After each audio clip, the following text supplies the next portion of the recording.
in New York City, they're not buying the real estate because they want to live in it. But like most of the people who are buying assets at some point want to sell the assets at a profit. People that use fiat currency as a store of value. We call them core. We call them core. People that use fiat currency.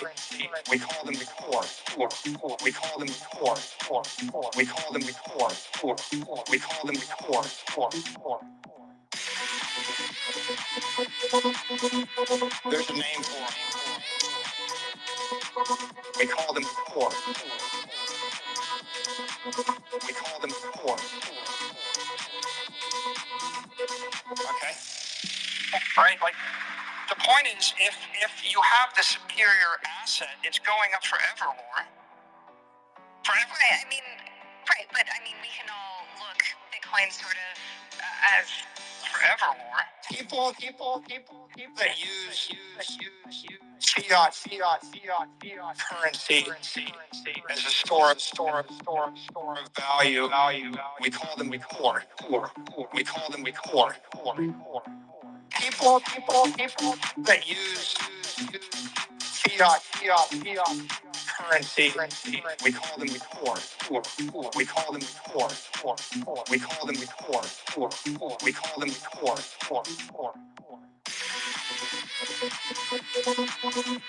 There's a name for them.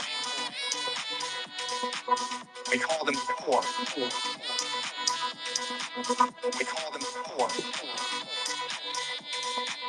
We call them the core. We call them the core. We call them the core. We call them the core. Okay. Sweet. Just waiting for the room to fill up here. Got my co-host coming up here. If you guys haven't checked out my humble co-host Terrence here, let's get him on up here. Check him out. He is a very humble but successful movie producer. There you go. Some of his work includes Duck Dynasty. Check him out, everybody. Good morning, Terrence. How are you, How's it sir? going? Playing the music this morning, I see. You know, it's MicroStrategy, so I thought it would be, apropos. So, yeah, I talked to Jeff this morning. He's going to be in at about 8:45, so it'll be like we're putting on a concert here, where we warm up the crowd a little, get the room built up, get a few 8:45. cocktails. Yeah, 8:45. So get a few Okay, I'll see you. cocktails and I'll see you in a people. bit. All right, see you, man. Go produce some more movies. It's been a pleasure. I'll play the song again, everybody. We'll play I the just song. brought Get us all Thomas hyped. up. Invited Thomas, Beagle. good day. Beagle's here. Yep. Oh, Nice. Beagle's here. Good Okay. morning. Morning, Thomas. Hey, good morning, guys. So, man, I'm excited to be alive. What a time, huh? Excited to be here with you guys in this moment. This is life in the moment right now. Stop and smell the roses, everybody. Don't let it pass you by. Seriously, so stoked. Today the weather was kind of crazy here. You know, I I was just told looking you, around. Lauren, to stop Go. lower the medication. That medication is like It's redundant caffeine, with your sir. caffeine. Well, yeah, Yeah. I think it's redundant with your personality. So just Yeah. Caffeine is part of my personality. okay. No, so I think what we'll do maybe is let the panel that's up on stage when Jeff gets in maybe just go over just some stuff, and then we'll probably just do like our normal shtick where we just have audience participation and they're able to come up and ask questions from Jeff. I think we probably have them for about an hour or so, so that'll be cool. So in about 10 minutes from now he's going to jump in here. So I'm pretty stoked Yeah, it's because not a man, there's been a lot. podcast. Right, it's not a freaking podcast. It's a No, so community. he can join in and he can chime in on what we're talking about. Yes. Otherwise, we'll No, punt him we out of here. punt him. Did you know that Punter Jeff had a 75-yard punt back in college? Yeah, back at Crazy, huh? Puget Sound, which is where he Yeah, went. up there in yeah, Up in your Pacific neck of the Northwest woods. somewhere. Yeah. Hey. Yeah, actually it was in my neck of the woods because spent a ton of time on the whole I-5 corridor there. So Yes, sir. Good morning, Thomas. Beagle. Beagle, haven't heard from you in a while. How's life in your neck of the woods? Good to see y'all. Things are good. Fiat mine has been Likewise. kicking my ass, but it's good to be up here with y'all. Oh, dear God. Beagle has to mine more fiat for all of the bets he's been losing. That is very true. That is certainly the case. Those don't pay for themselves.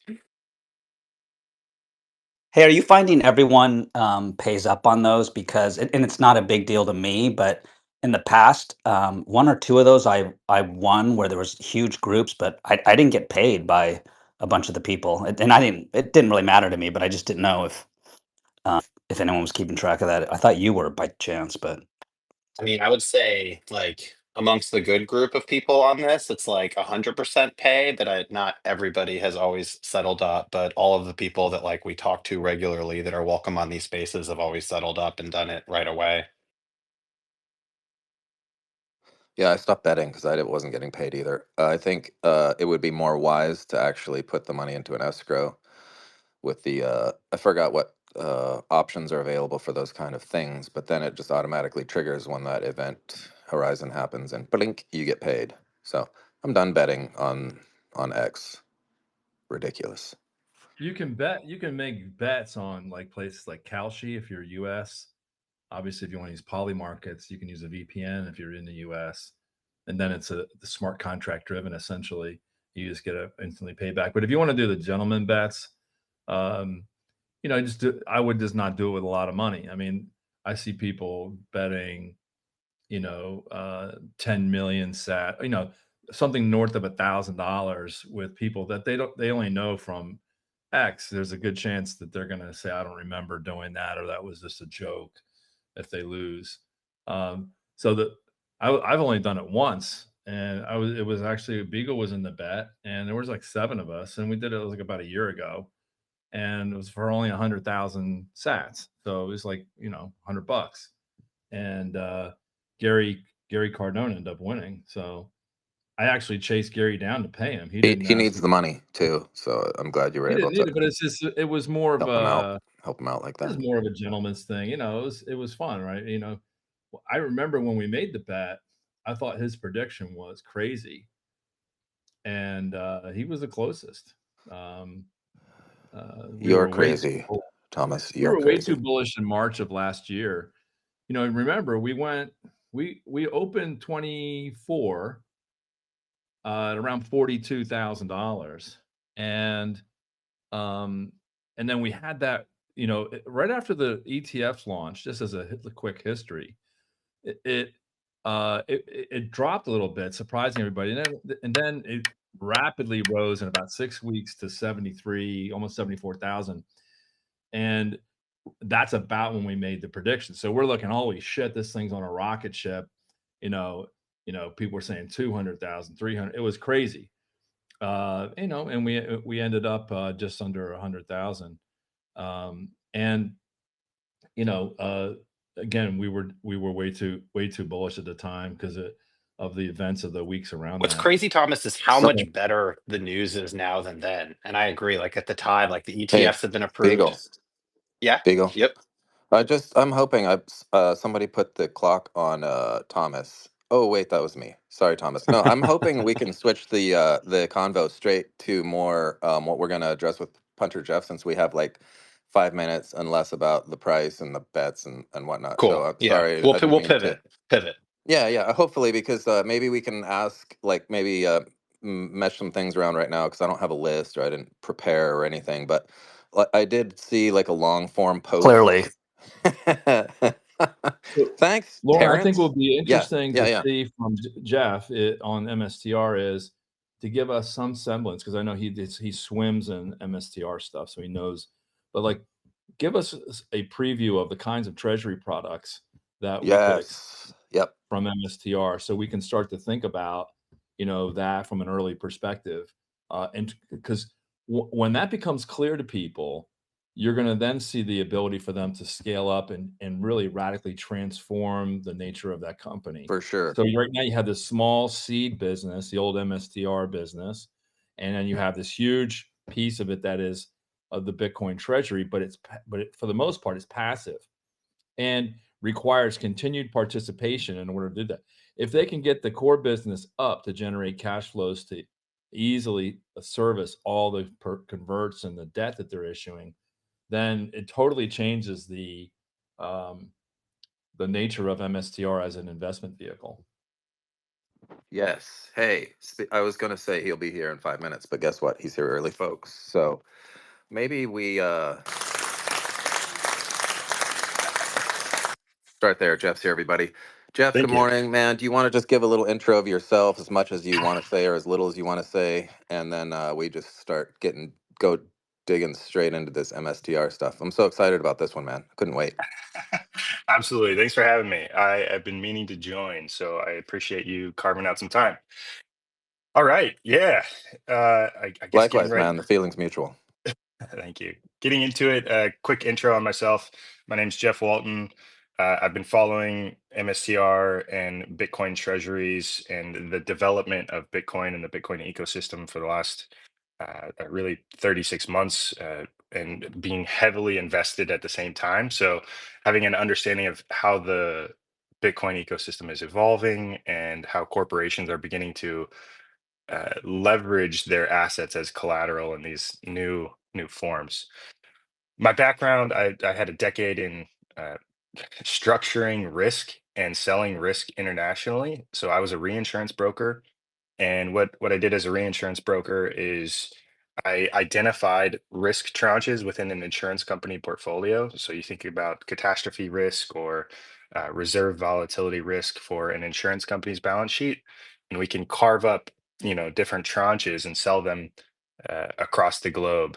So that perspective of being a risk analyst and selling tranches of volatility has given me a really unique insight to what MicroStrategy and other Bitcoin treasury companies can do with this new structured finance world. And yeah, it's incredibly exciting. It's an exciting time to be in Bitcoin. It's an exciting time to Oh man, isn't it? be following what's going on here. Yeah, this is just Dude, it's incredible. I'm right there with you. I was saying that earlier on. Just super excited to be alive right now, and then be plugged into this group of people too. So, hey, just so you know, just kick back because we're gonna just be nonchalant and have this more of like a community event where we're just all kind of weighing Rip in it. and asking you questions. And so we don't expect you to sit there and do a 10-minute monologue or anything. So no pressure or anything. And then, when you need to bail, I know we talked about it offline and whatnot, but just feel free. You're not going to hurt anybody's feelings. It's just one big happy family here. So hopefully, Thomas was actually, why don't we do this? Why don't we have you put your hands up too if you have a question for Punter? We'll just call him Jeff because I think the punter part's gone now. I did mention your 75-yard punt in college though, so I thought that was Hell yeah. That was yeah. real quick on the 75-yard punt. That was the only game I won my senior year. We had a 75-yard punt and it, flipped You the field. We scored a touchdown right afterwards. I went 2 years defeated my sophomore and junior year and then won a game my senior year with the 75-yard punt. So and it was a you big won deal. that game single-handedly. The punter won Single-handedly. the game, everybody. The Yeah. punter won the game. So, um, Now, Jeff, were those inflated yards? Like, is those 75 yards in today's yards? No. Like, was that really the Well, video is 50 out there. yards? I watched the video. If you go search for it, go ahead, Jeff. Tell people where they well, can go look at the from video. from the line of scrimmage, it was 90. Or yeah, from where I punted it, it was a 90-yard punt. It was 75 yards from the line of scrimmage, basically. So it's huge. That's awesome. It's on YouTube We're from gonna start calling 2014. during this space. We're gonna call Puncher Kevin, just so we don't get punter and puncher mixed up. But anyway, Or let's just call him fourth down Jeff. Yeah, old fourth perfect. down. Yeah. Anyway, so Fourth and long Jeff. Okay. now that we broke the ice, Karan, questions, concerns, comments. Go ahead. How about all three of the above? How's everybody doing? Yes, sir. Greetings Great. from Oslo. And Mr. Jeff Walton, good to see you, buddy. Hello. Punter and I got to hang out a little bit in New York, drink some good wine, and have a lot of really fun conversations about what an interesting time it was to be alive and talking about Bitcoin. Absolutely. So, hey Jeff, what I thought would be really helpful for the squad here, I think as it relates to MSTR, there are two topics that come up for me in conversations every time I'm talking to folks who are maybe not as intimately familiar with MSTR as you are or Ben is. So I was hoping that maybe you could give folks a bit of a 101. So the first one is, and these are some of my really quote unquote smart TradFi friends, right? The same guys that you and I know. It's like one of the ones is, hey, all of a sudden they have these new instruments that have a cash pay requirement, and they're really going to stress their liquidity and they're really going to stress their balance sheet by putting these on. And so, why do you think that's not the case? I think you guys covered a little bit of this in your last podcast, but I think that's a really important piece. And the second one I'd say, and do this in whatever sequence that it makes sense for you. The second one is just giving folks a little bit of an education of what the strike and the strife products are, and why they're so unique and what they could potentially mean in the context of a speculative attack on the bond market. I think if you can touch on those two the way I know that you can, I think you'll be doing this community a big service. So I'll just stop there and hand it to you. Yeah, absolutely. Both, I mean, great questions. And it was fantastic meeting you and hanging out in New York. I mean, there's so much opportunity in this space. But I think those are great questions. And it's a big concern that I've seen in the community. And I'm sure you've seen it in conversations as well. So what I really am coming back to when I'm looking at strategy and how it's designed, I mean, this is one of the strongest financial companies on the planet and probably one of the least leveraged companies on the planet. And a lot of people can't really grasp that, right? You see all these like YouTube videos, like the most over leveraged bet on crypto, and you actually go in and you look at their leverage ratio, and you run some of the math. And I can share some of the math here quickly.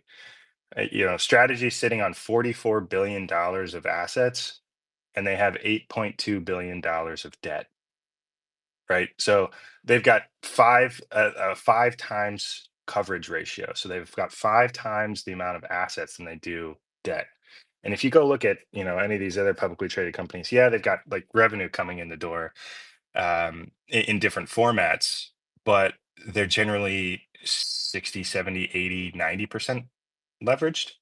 They got 90% leverage ratios. So they've got, let's just say $40 billion of debt, and they'll have, or $40 billion of assets, and they'll have $35 billion of debt, something like that. So it's really the way the company is designed from a financial perspective is different and foreign to a lot of people. So I get that it's difficult to comprehend. Now, if you look at the preferred offerings that they've got, right? So to your point, Karen, you mentioned the dividends It's payable. Quran. It's not Quran, pronounced Quran, Karen. Quran. Right, Quran? Oh, Lauren, I've answered to No, so no many Karens different here. names. Sorry, Quran. sorry. I No, didn't. no, no E. Quran, No Quran, Karana did, Karens in yep. here, I hope. No Karens in this Quran. room. Amen to Sorry. I'm that. sorry to All good, interrupt. I all know good. it's one of my So, weaknesses. so right. So there's a dividend payable with the recent instruments that they've issued. You've got the recent instruments being Strike and Strife, which we'll go through in a minute. But the dividends, the composite dividends that I estimate that strategy needs to pay over the next year is 143 million on the preferred stock that they've issued in the last few months. So if you zoom out and you take a perspective of the financial strength of the company, and you look at how they could potentially pay the dividends, you look at, okay, well, you've got $44 billion of assets and you got $8.2 billion of debt. There's a little bit of buffer there, but we know sailors, the last possible thing they want to do is sell any Bitcoin that they have on their balance sheet. Well, good thing there are other options, right? And the other options are um, potentially the common stock ATM. So let's think about the scale here again. Common stock ATM, the common stock ATM is strategy going into the stock market and selling new shares in the stock market to raise capital to do whatever they need to do with it, whether that be buy Bitcoin or whatever it may be. In this perspective, right? Strategy raised last week. They raised $550 million on the convertible or on the common stock ATM. Let me say that again. Strategy raised $500+ million on the common stock ATM last week alone in 7 days. As of right now, the the preferred stock dividend payable over the next year is $143 million. So in a time when the stock has been depressed, Strategy has still been able to raise $500 million in 7 days, which would pay the preferred stock dividend 4 times over within a week. And let me put this into even broader perspective here. In the last 147 days, Strategy has raised $24 billion of capital. The preferred stock dividend payable is $143 million. And hey, So just to put this in perspective for everybody, I'm just going to ask you a question. You can just tell me the statement I'm making is accurate or not. Of all the things that MSTR investors should lose sleep over, in my mind, when I have this conversation, this is not the one where I'm like, holy shit, this is the reason the company's going to go sideways because it can't meet this obligation. Where do you? I'm not dismissing it completely because they still need capital markets access, but they could turn on the ATM for like 5 hours and even in a depressed state and cover the cash needed. But am I thinking about this the right way? Do you agree? Do you disagree? 100%. I think you nailed it. And there's other vehicles as well, right? So if you think about, so it might make sense to talk about Strike and Strife and how they work in the convertible debt market, because there are so many instruments that they can access now. They have this you know Batman tool belt where depending on market conditions they could do XYZ to raise capital to manage their cash flow or manage their debt to equity ratio or whatever it may be. They've got just all of the tools now, and I'm sure we'll see more and more continue to evolve on the horizon. I don't think this is the last of the products that Strategy is going to be offering the market. I think we're going to see other future designed preferred stock offerings in different ways, et cetera, et cetera. Does that make sense? Does that work? Yeah, no, that makes a lot of sense. Wow. Were you going to come? Yeah, no, go ahead, Karan. No, I was just going to say, Jeff, did you want to cover the Strife and the Strike? Yeah, Yep. just a little bit. I think people are a little confused. Maybe the differences between the two would be super helpful. Yep. And also specifically on the Strife product, how that really is kind of an entryway to the bond market. I think that's a really interesting concept for people who maybe are not fixed with just the size of the fixed income market. I think you could really help people think through that. Yep. Yeah, no, hey, before you go, I totally agree on that one because I was waiting before I did any research to actually hear what you said about it because I'm very sketch. So hey, I had a meal with Punter Jeff. I just wanted to get that in there too because I know Karan was bragging about having wine with him. I met Punter Jeff in person too. Had the Do you have an privilege of. autographed photo too, I got Lauren? an autograph on my chest Okay. from Punter Jeff, and I Nice. still haven't washed. So no. Well, Hey, Jeff. Lauren, and he still butchered my name, so I didn't leave that much of an impression. Karan. Touche. You know what I mean? Hey, All Karan. good, all Fun good. Karan, guy. Just keeping Jeff, it. before you move on to that, you said that they were, even with the stock price depressed, they were still able to raise that money at the market. What do you attribute that to? Do you attribute that to the demand for all the different instruments they have that's unmet in the market, or is it something else? Yeah, I think there's a few things there. I think it's primarily the architecture and the design of the equity market and how all of these other instruments are trading, right? So one, you've got strategies included in passive market cap weighted index funds. They're always buying. As dollars are coming in the door, they're always buying. So you've got that component. And then you also have the component of the convertible debt arbitrageurs in the market. So because the convertible debt, because strategy's got, I don't know, $8 billion of convertible debt in the market. And the convertible debt is a hybrid instrument, right? So it's debt to the downside, equity to the upside. And because it is a hybrid instrument, it's got this pricing curve that is susceptible to arb opportunities between the spot price and the price of the bond. So you see a lot of volume, you see a lot of transactions where the convertible debt arbitrageurs are trading back and forth between debt and equity, debt and equity, debt and equity, depending on the price of the common stock ATM, and they're making a little bit of margin each time they're trading those instruments. So there's a lot of demand from the common stock arb buyers as well, and I say this with the background that if you look at just look at Strategy's trading volume over the last 150 days. Strategy's been one of the top 10 publicly traded companies by volume in the entire stock market for the last 150 days, which is just an absolutely insane statistic, right? Like they've got a 85 billion dollar market cap. You know, they're the 120th largest company in the market, yet they've got the 10th largest volume. What's going on here? And the the reality is you've got so many people that are trading the volatility of these instruments. So there's just a ton of demand depending on how all of these products are moving within the market separately and independently. And it provides just infinite trading opportunities between all of the other instruments and ARB opportunities, because you also have Bitcoin as a potential ARB within that sphere of assets as well. So to the untrained, novice like me, and Darkside brought this up before, Sailor is meeting the demand through ATM facilities to prevent a short squeeze, to make sure there's enough liquidity in the market for a market that continues to get bigger. Am I describing that correctly? I think you absolutely nailed it. And not a lot of people bring that up, but a lot of people complained about the ATM, but the ATM was really necessary liquidity. Like really, really necessary liquidity. If you think about what would have happened last November if they wouldn't have dumped $17 billion of stock on the market, I mean, the stock would have gone absolutely parabolic, right? It would have gone to $5,000 a share and then slammed down to 50, right? So the fact that they deployed $17 billion of ATM in November and December, it added just a ton of much needed liquidity into the market.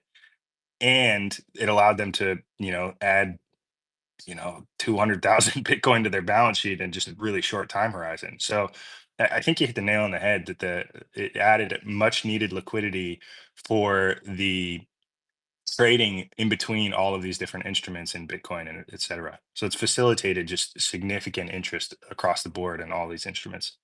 Thanks, Jeff. Before we go back to Karan's other question, just remember, just throw your hand up if you want to ask a question. Request. We'll try to get as many people up on the stage and work through all these questions. I know there's a lot here. We could probably go for hours, but we have limited time, so we'll try to do this in an orderly fashion. So just throw your hand up. Karan, I think you had the last question that wasn't resolved, and Punter Strike and interjected there. strife. Yeah, Yeah, strike yeah, and strife. exactly. Yeah, that was Yeah, super, I'll hit super it. curious about that. I'll hit Okay. it. Yeah. Hey, So hey, hey. then we'll go Sorry, Jeff. Jeff, just real quick, right before you hit it, I think it'll be helpful. Can you just give like 60 seconds for everybody in the group on the convert piece, because I think it's all related. The fact that it's being bought by ARB desks, and the fact that they're shorting the stock while they're buying I think that dynamic people understanding would be helpful too, and then you can dive right into strike and strife. Yeah, they're all related, right? So I think it's helpful to explain all three of them. So you've got basically Strategy has four products in the market right now, right? They've got the common stock, which most people are familiar with, MSTR. And then you've got these three other new instruments. You've got convertible debt, and you've got Strike, which is a preferred stock, a convertible preferred stock, and you've got Strife, which is a perpetual preferred stock.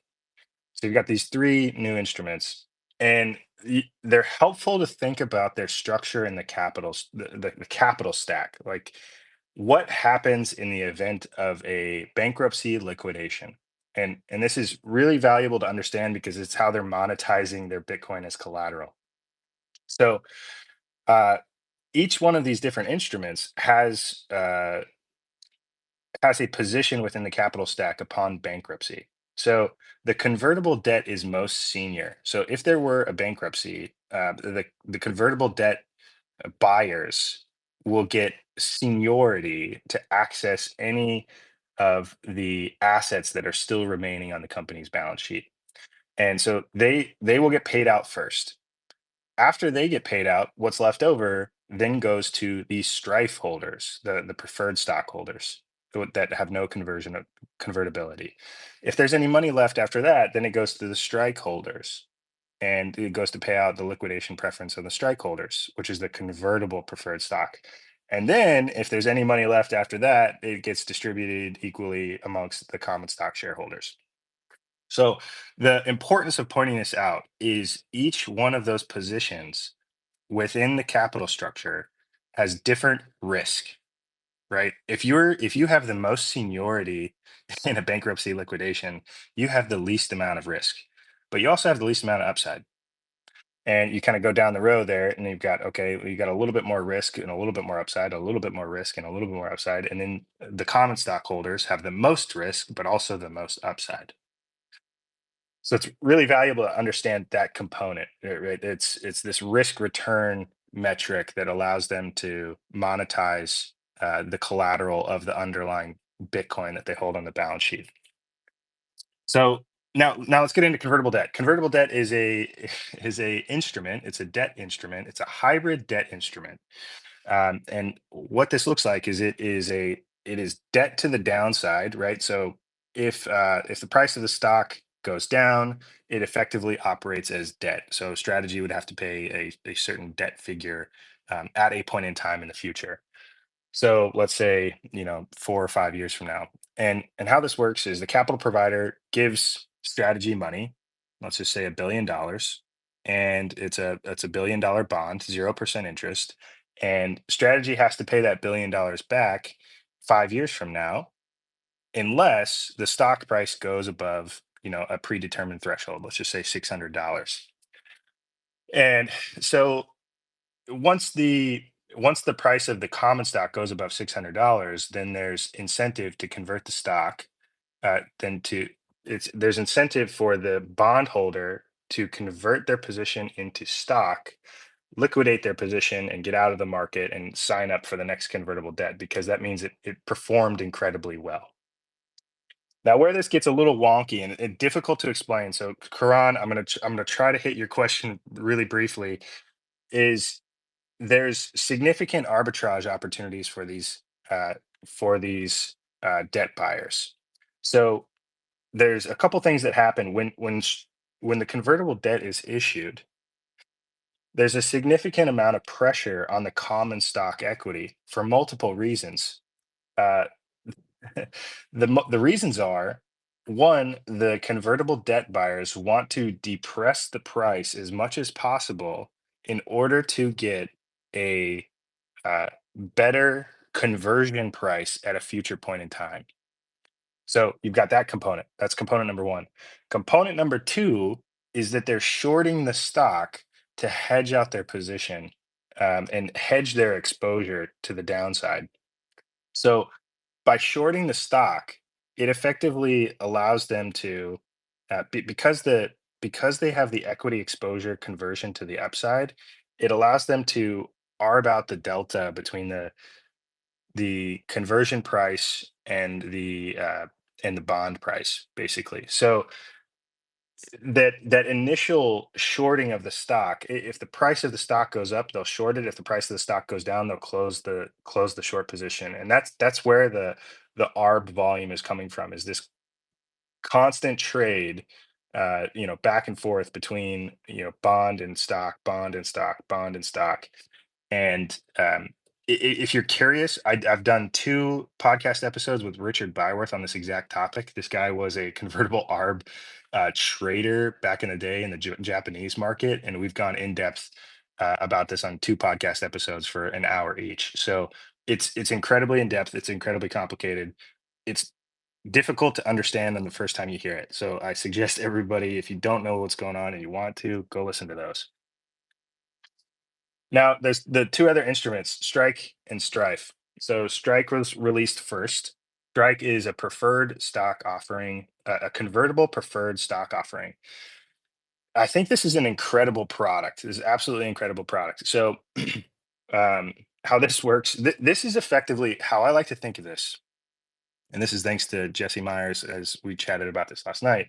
How I like to think about Strike is effectively a convertible bond that is wrapped up into a different wrapper, and different pricing mechanisms, and turned into a stock ticker that trades, with all other stocks. So you could kind of think of that as Strike as like a publicly traded convertible bond that you could buy at any point, and anybody can put it in their portfolio. And because that's effectively what it is, right? So Strike as a preferred stock has this $100 liquidation preference. So an $8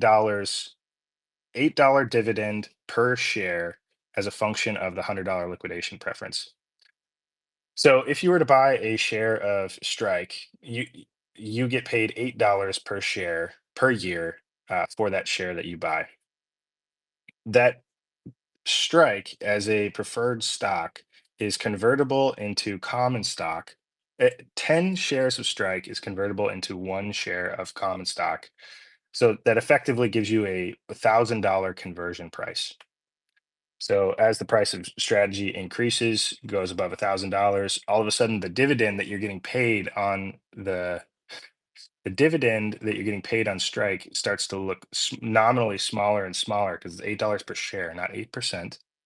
It's $8 per share.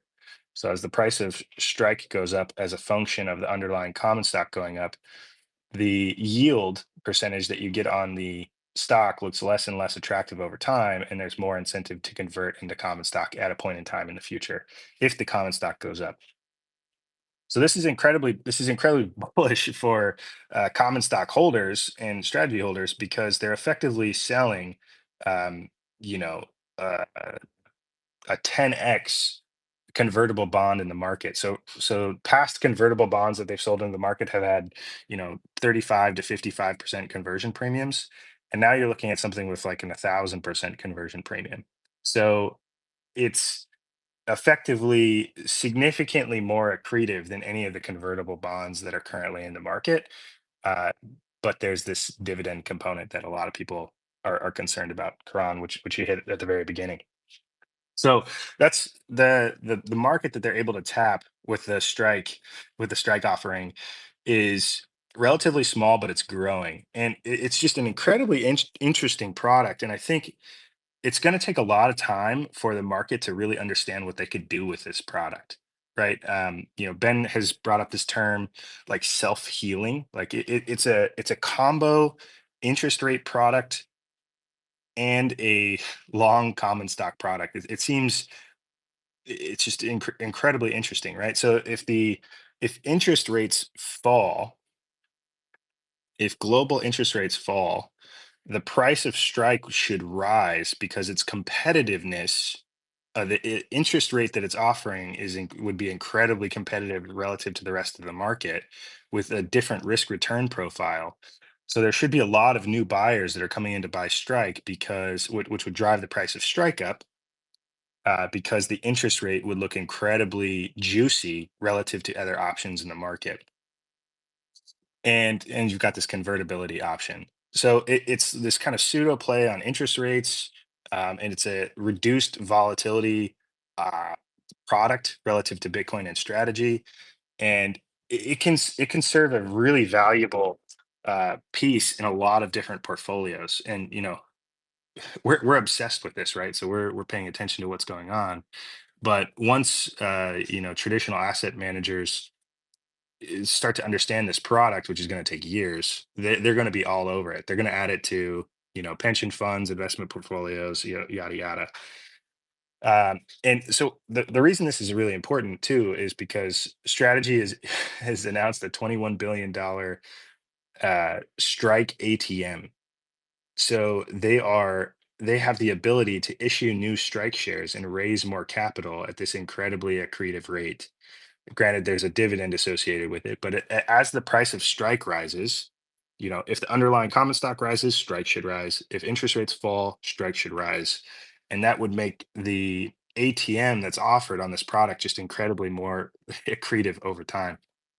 So really unique product with Strike. With Strife, so you could think of Strike again, convertible bond product. With Strife, the Strife is not convertible at all. This is like basically think of this as a typical debt instrument. It's basically debt. It's just wrapped up into a different wrapper that has a ticker and is traded and it can be put in anybody's portfolio really easily. It's not like it's really easy to access via a ticker. It's just got a new wrapper.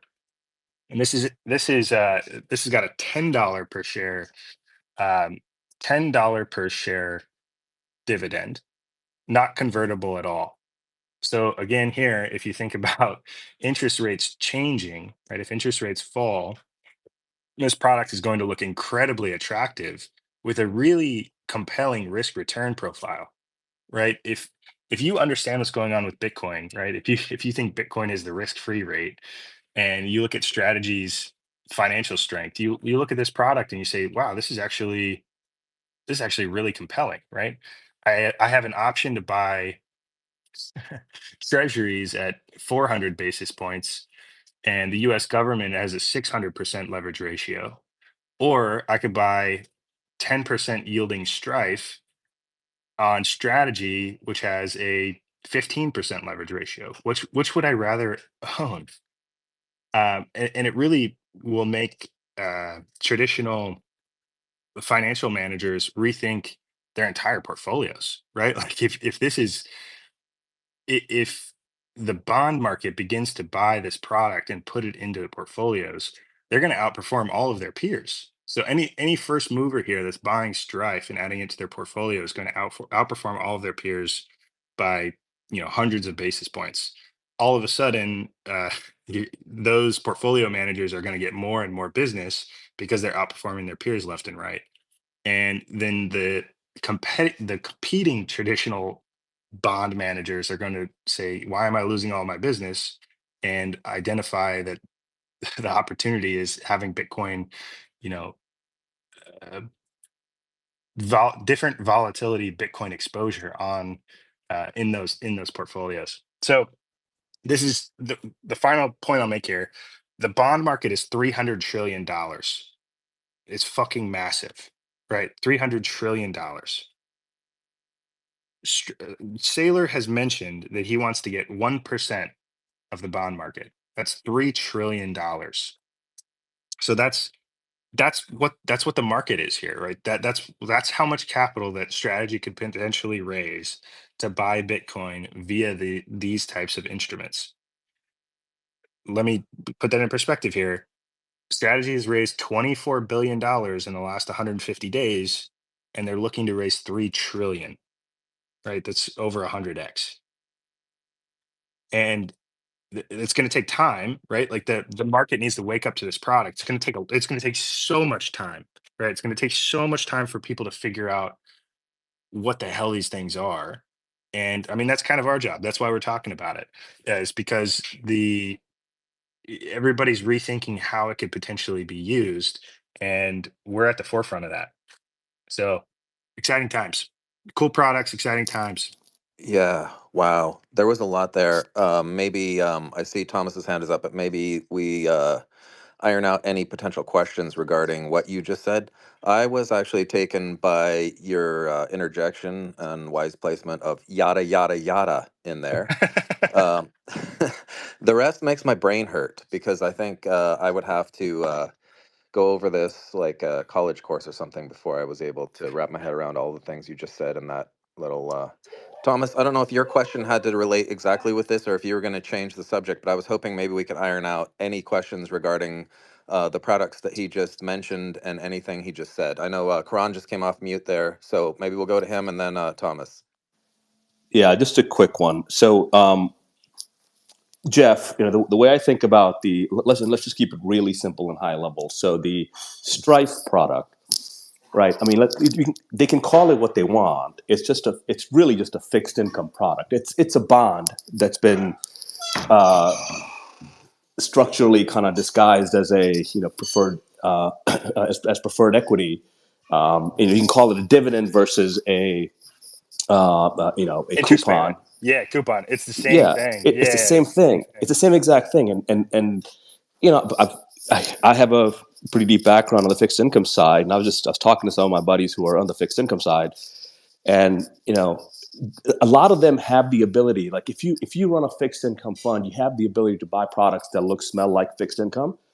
But if you're sitting on the other side where your mandate doesn't allow you to buy a fixed income product, you can in fact now buy Strife. So I thought it was just a really interesting way for them to kind of introduce this product. Because one of the questions I asked when it first came out, I'm like, well, why not just issue a bond, right? Well, Like that's what it is. yeah, it's the same thing. I think it just sits a little differently in the capital stack. I mean, Boeing just did this, right? Like Boeing just raised shit, I don't know, like $65 billion of preferred stock because they needed capital, and the preferred stock market was just a little bit hungrier at the time than the bond market was. I think that's how it worked. So yeah, it's just debt. It's just a debt instrument. And if we both agree it's just a debt instrument, I think that's the exciting part, because that goes back to the comment that you just made about $300 trillion market, and Saylor's publicly said he wants % of it, and this is a nice little product to kind of get started in that direction. That's all. Thanks. Absolutely. Yeah. Hey, can I jump in just with a little more housekeeping? Jeff Poor mentioned a couple of Thomas. podcasts. Yeah, I know Thomas has had his hand up forever. His arm's getting tired. I know Jeff mentioned a couple of the podcasts. If one of the listeners would be kind enough to at least post them in the comments down there, and we'll make sure we pop them up in the nest here, or whatever it's called now, because we have had some requests for those. So if somebody could do that. Also, just again, hands up, and we'll get to the hands, and we'll try to work as many people in here as we can during the amount of time Jeff has. So appreciate it. Thomas, sorry about that, buddy. I know your hand's been up for a while. Yeah.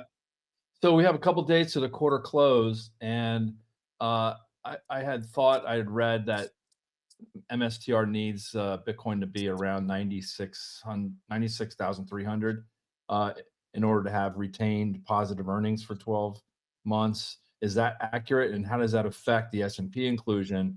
And then even answer the follow-up, which is, what's the impact of being in the S&P 500 index? Yeah, absolutely. Great questions.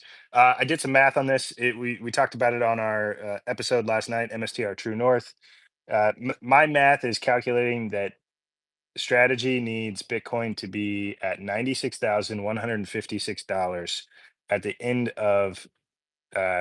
end of March, at close of business on 3/31/25, in order to erase the negative earnings that they've had over the last 3 quarters, and thus having positive earnings over the last 4 quarters, which would then qualify them for the S&P 500. I've been watching this like a hawk for the last, I don't know, 24 months, because I've part of my thesis is that Strategy is going to be included in the S&P 500.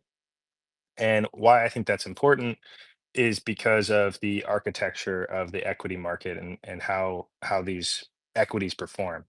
So what I mean by that, the S&P 500 represents the top 3 ETFs in the world.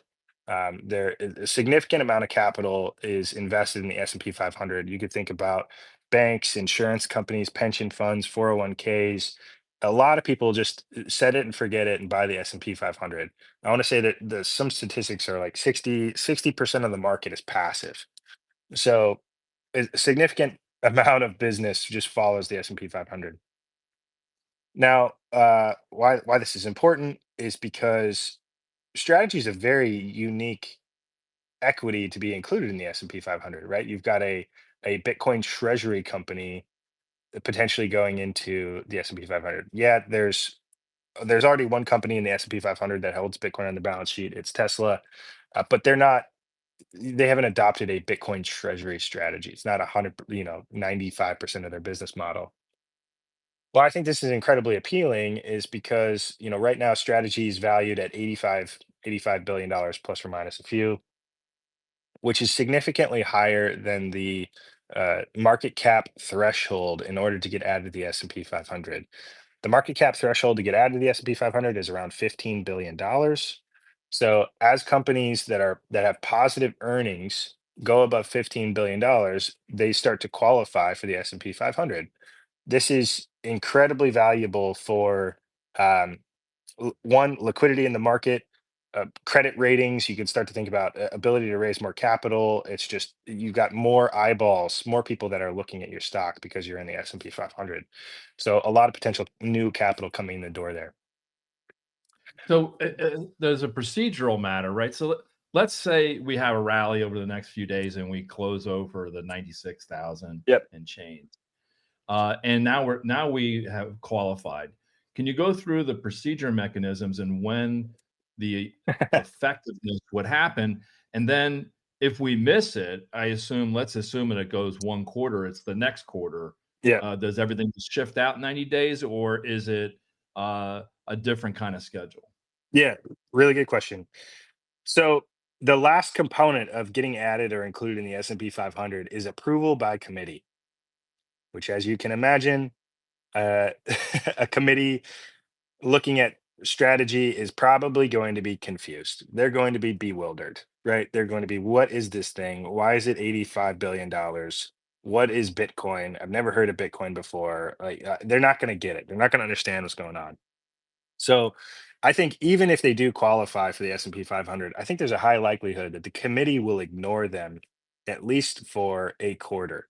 So let's say we rally to 96, to $97,000. All of a sudden, Strategy's got positive earnings. Again, this is the reason this is possible is because Strategy hasn't adopted FASB fair value accounting yet. This will be the first quarter that Strategy will adopt FASB fair value accounting.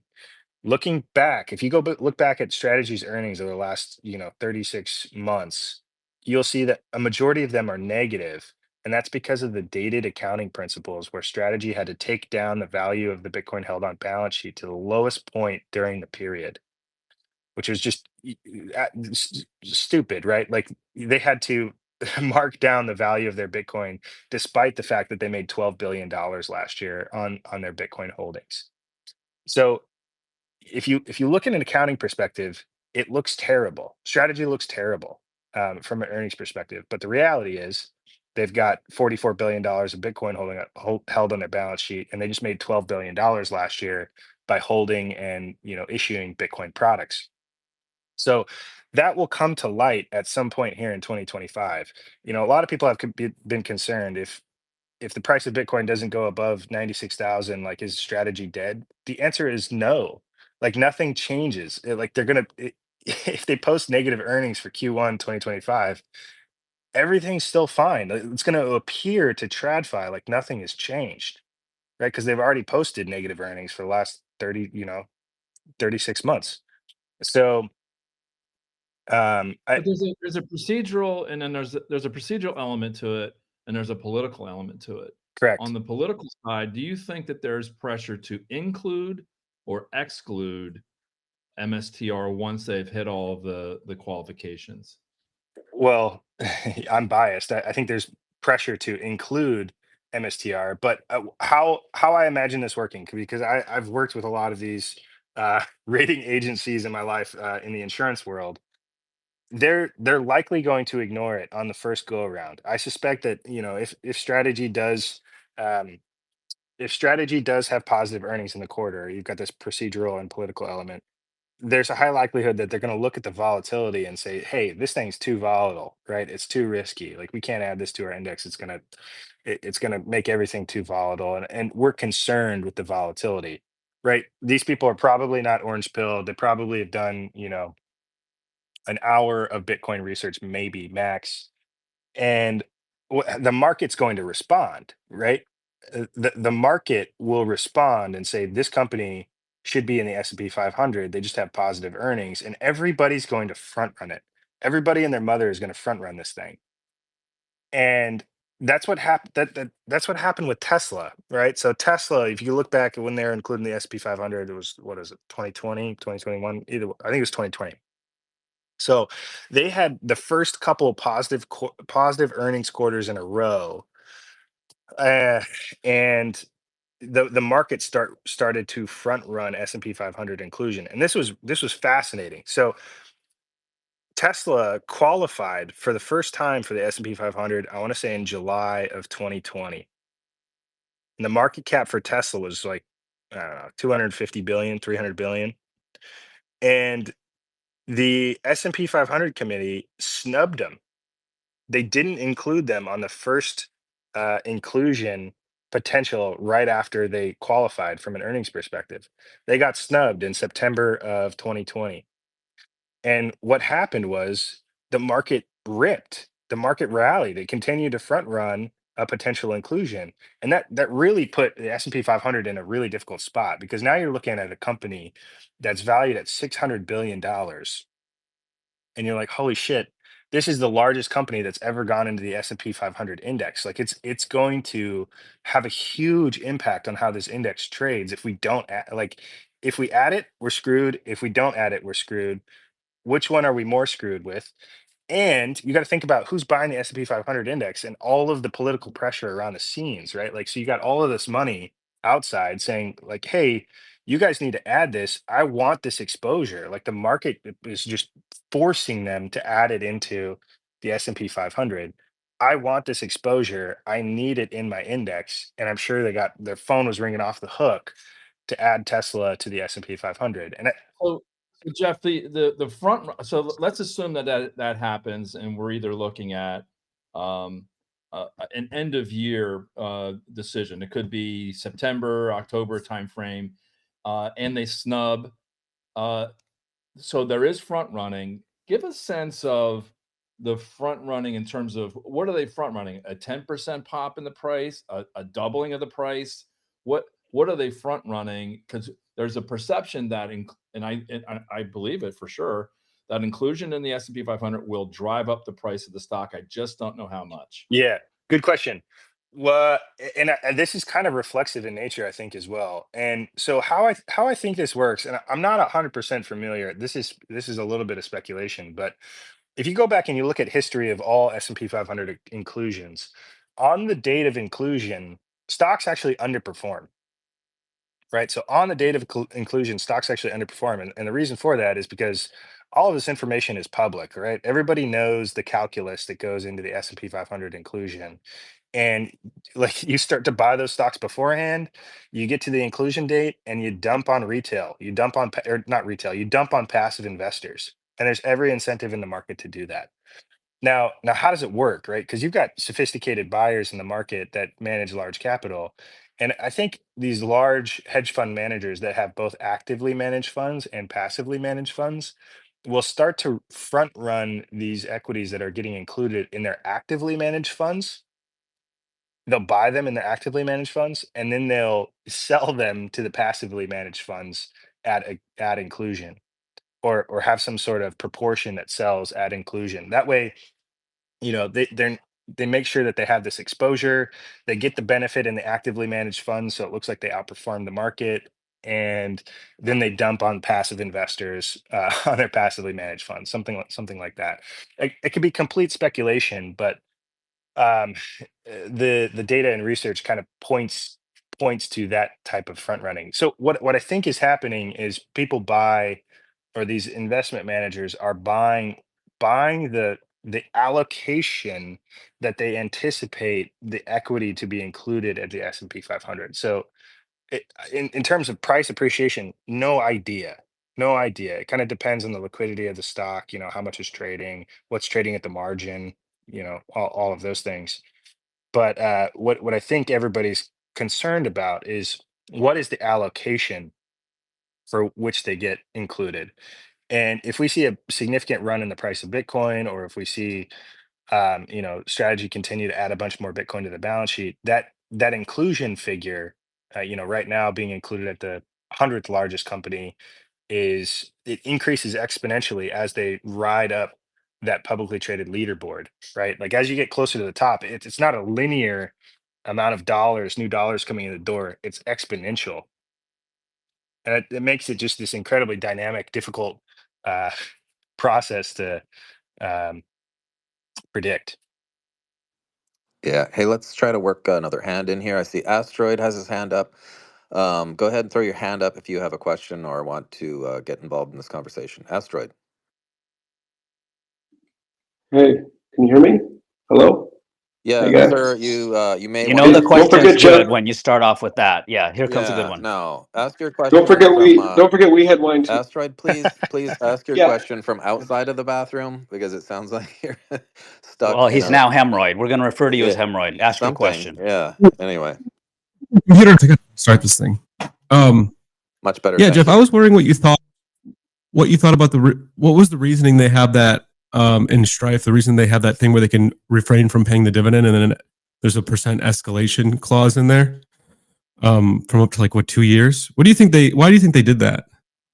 I mean, it's just on Strife? it's flexibility, right? I'm sure it was them looking at, okay, what is our potential downside scenario here, right? Okay, you've got an extended bear market and maybe it lasts a year or two, and it was the market's ability. They're probably looking at the market's ability or palatability for not getting paid a dividend for an extended period of time.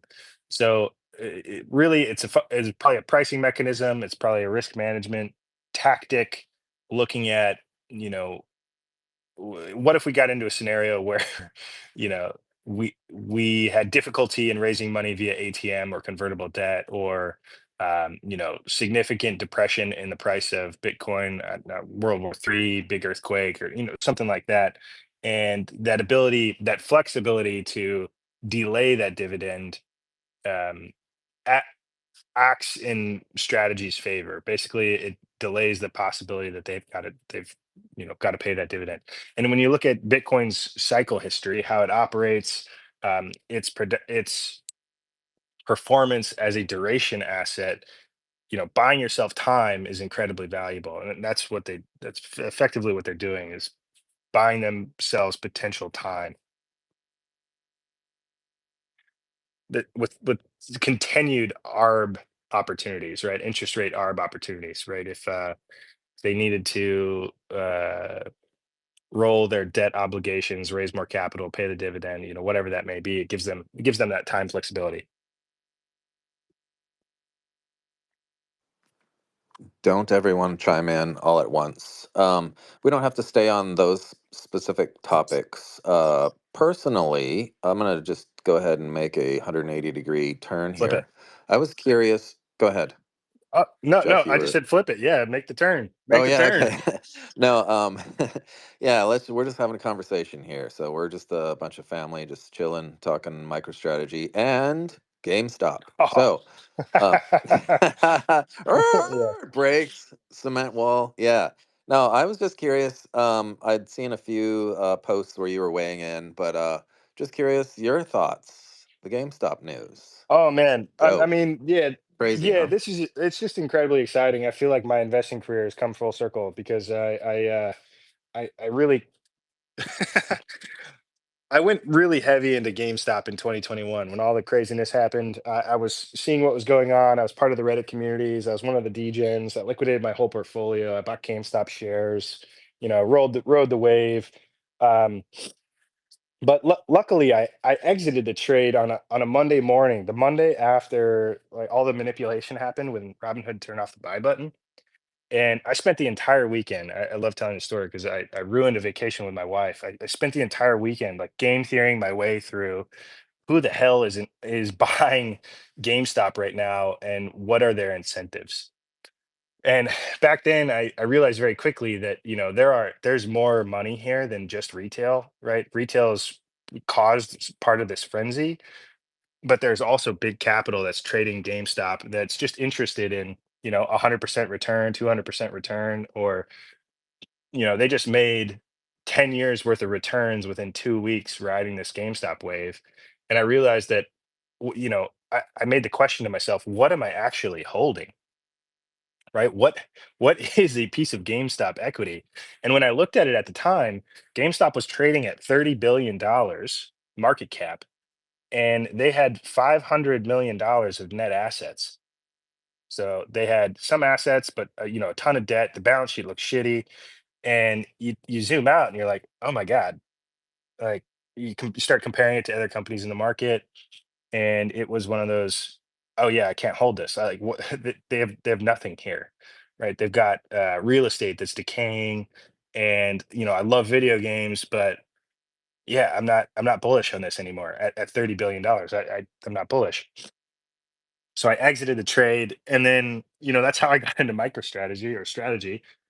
Was so I rolled from GameStop into strategy in late 2022, um, and started looking at strategy a little bit differently with a different framework, looking at net assets, seeing potential retail involvement, Bitcoin, et cetera. And so it's really exciting seeing this whole thing come full circle with GameStop potentially adding Bitcoin to their balance sheet, because that question that I asked myself at the end when I exited the trade back in 2021 is much different now.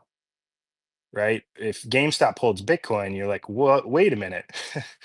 Now I have incentive to hold this because I think Bitcoin's going up forever, and they've got some ability to manage a future profile of assets and manage their capital into perpetuity. And they've got they may potentially have a significant amount of Bitcoin on their balance sheet. So it's exciting to see them run the strategy playbook. I was pretty skeptical that it was going to happen. Right, I saw the picture happen with Sailor. I was like, yeah, I'll believe it when I see it. Um, I was really skeptical. And then then they come out and they issue a $1.3 billion convertible bond. And I'm like, holy shit, it's happening. They're, they're going to follow the strategy playbook. And the craziest part about this whole thing is I've already looked at Reddit. Reddit is bewildered. All the GameStop apes are like, what's going on? There's so much FUD out there saying like, oh, they've got no other options. They're buying Bitcoin. It's like that's touted as a bad thing when in fact it's actually a really good thing. They've got no other options. They're buying Bitcoin. They've like figured it out.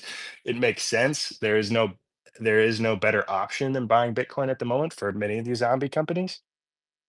And Here, here. yeah, and that's just it's incredibly exciting. But what's going to happen is you're going to have this entire retail community that might that might come back into the fray, and they're going to be confused as shit, right? They're going to have to learn all they're going to have to learn all of this stuff that strategy's been doing over the last 24 months, because if they really lean into this thing and become another zombie company that adopts a Bitcoin treasury strategy and offers these new products to the financial markets, everybody's going to have to figure out what's going on. Everybody's going to be confused. It's going to be strategy 2.0. I don't. They're never going to get close to how much Bitcoin strategy potentially holds, but they could grow pretty quickly, right? I think they've got $4 billion of cash on their balance sheet, and they've got and just talked about raising a $1.3 billion of convertible debt. So you're looking at 5.5 billion, $6 billion of potential Bitcoin buys coming up on the horizon. Woohoo. Hey, Yeah. everybody, you have unfettered access to a brain that has spent more time studying MicroStrategy than I spent on my entire BA in psychology. So get up here on Probably true. get up here on stage. Everybody, I see Punter's hand is up, but yeah, we'll try to work you into the conversation. Go ahead and retweet the space because personally, I think this is free info that is valuable or invaluable. And like all the speakers up here, I know that's a lame thing to say, but it actually works in algorithms. We're just trying to get the word out. Most of us aren't getting paid a penny to preach about the old orange love in the world, Bitcoin. So help us out by liking us, following us, etc. I believe it was Puncher first, and then we'll go to Dark Side after that. Puncher, good to see you, man. You too, buddy. And Jeff, thanks. This is great. So, can you talk a little bit to some of the differences that GameStop has compared to strategy, where they've come from, kind of the offerings that they can make, and some of the challenges that they have to overcome? I think it's probably a little more complex than people think. Yeah, Next good. time, I think Puncher's at a Dairy Queen drive-through right there. So sorry, I'm at go the ahead, Jeff. airport. Sorry, airport. Gotcha. Yeah. So, yeah, any company that's going to adopt the Bitcoin treasury strategy is going to be slightly different, which I think is really exciting because it's offering different exposure, different types of Bitcoin exposure to the capital markets. So, um, I think they could potentially offer many of the similar products, right? You're seeing convertible debt being offered here shortly. I wouldn't be surprised if we see preferred stock being offered at some point in the future. And it really kind of what all of this boils down to, what every single Bitcoin treasury company is going to need to manage into perpetuity is their risk, right? Their risk profile, and they're going to need extensive um, risk management framework. What does that look like? Everybody's trying to figure it out right now at the same time, right? If you look at GameStop right now, I know Ben just made a post. Ben Workman just made a post. I think they've got like a 16% leverage ratio. So if they issue the convertible debt, I think that may go up to 23% leverage ratio. And the leverage ratio is what these companies need to be focused on and what they're managing. I think GameStop's got a bit more cash flow coming in the door, or net income coming in the door, than strategies had historically. So they may have a little bit more ability to offer traditional type debt products with zero conversion, which might be really accretive right off the bat to GameStop's balance sheet. So, I haven't done an extensive analysis or comparison, but it's going to look different. Like the proportion and the allocation that they have between convertible debt and preferred stock and all these other instruments is going to be different. And that's what's incredibly exciting here is the capital markets are going to eat it up, because you're going to see other companies start doing this, right? Like now you've got GameStop, which is offering this, a unique perspective with video game exposure. uh who knows what they do with it from here on out. They've got a lot of potential to build a Bitcoin based brand. We'll see if that actually comes to fruition. But you've got Strategy, which is a little bit more of a pure play. You've got MetaPlanet, which is also a little bit of a pure play. But then you've got like Similar coming onto the scene, which is a little bit of a combo of healthcare and Bitcoin.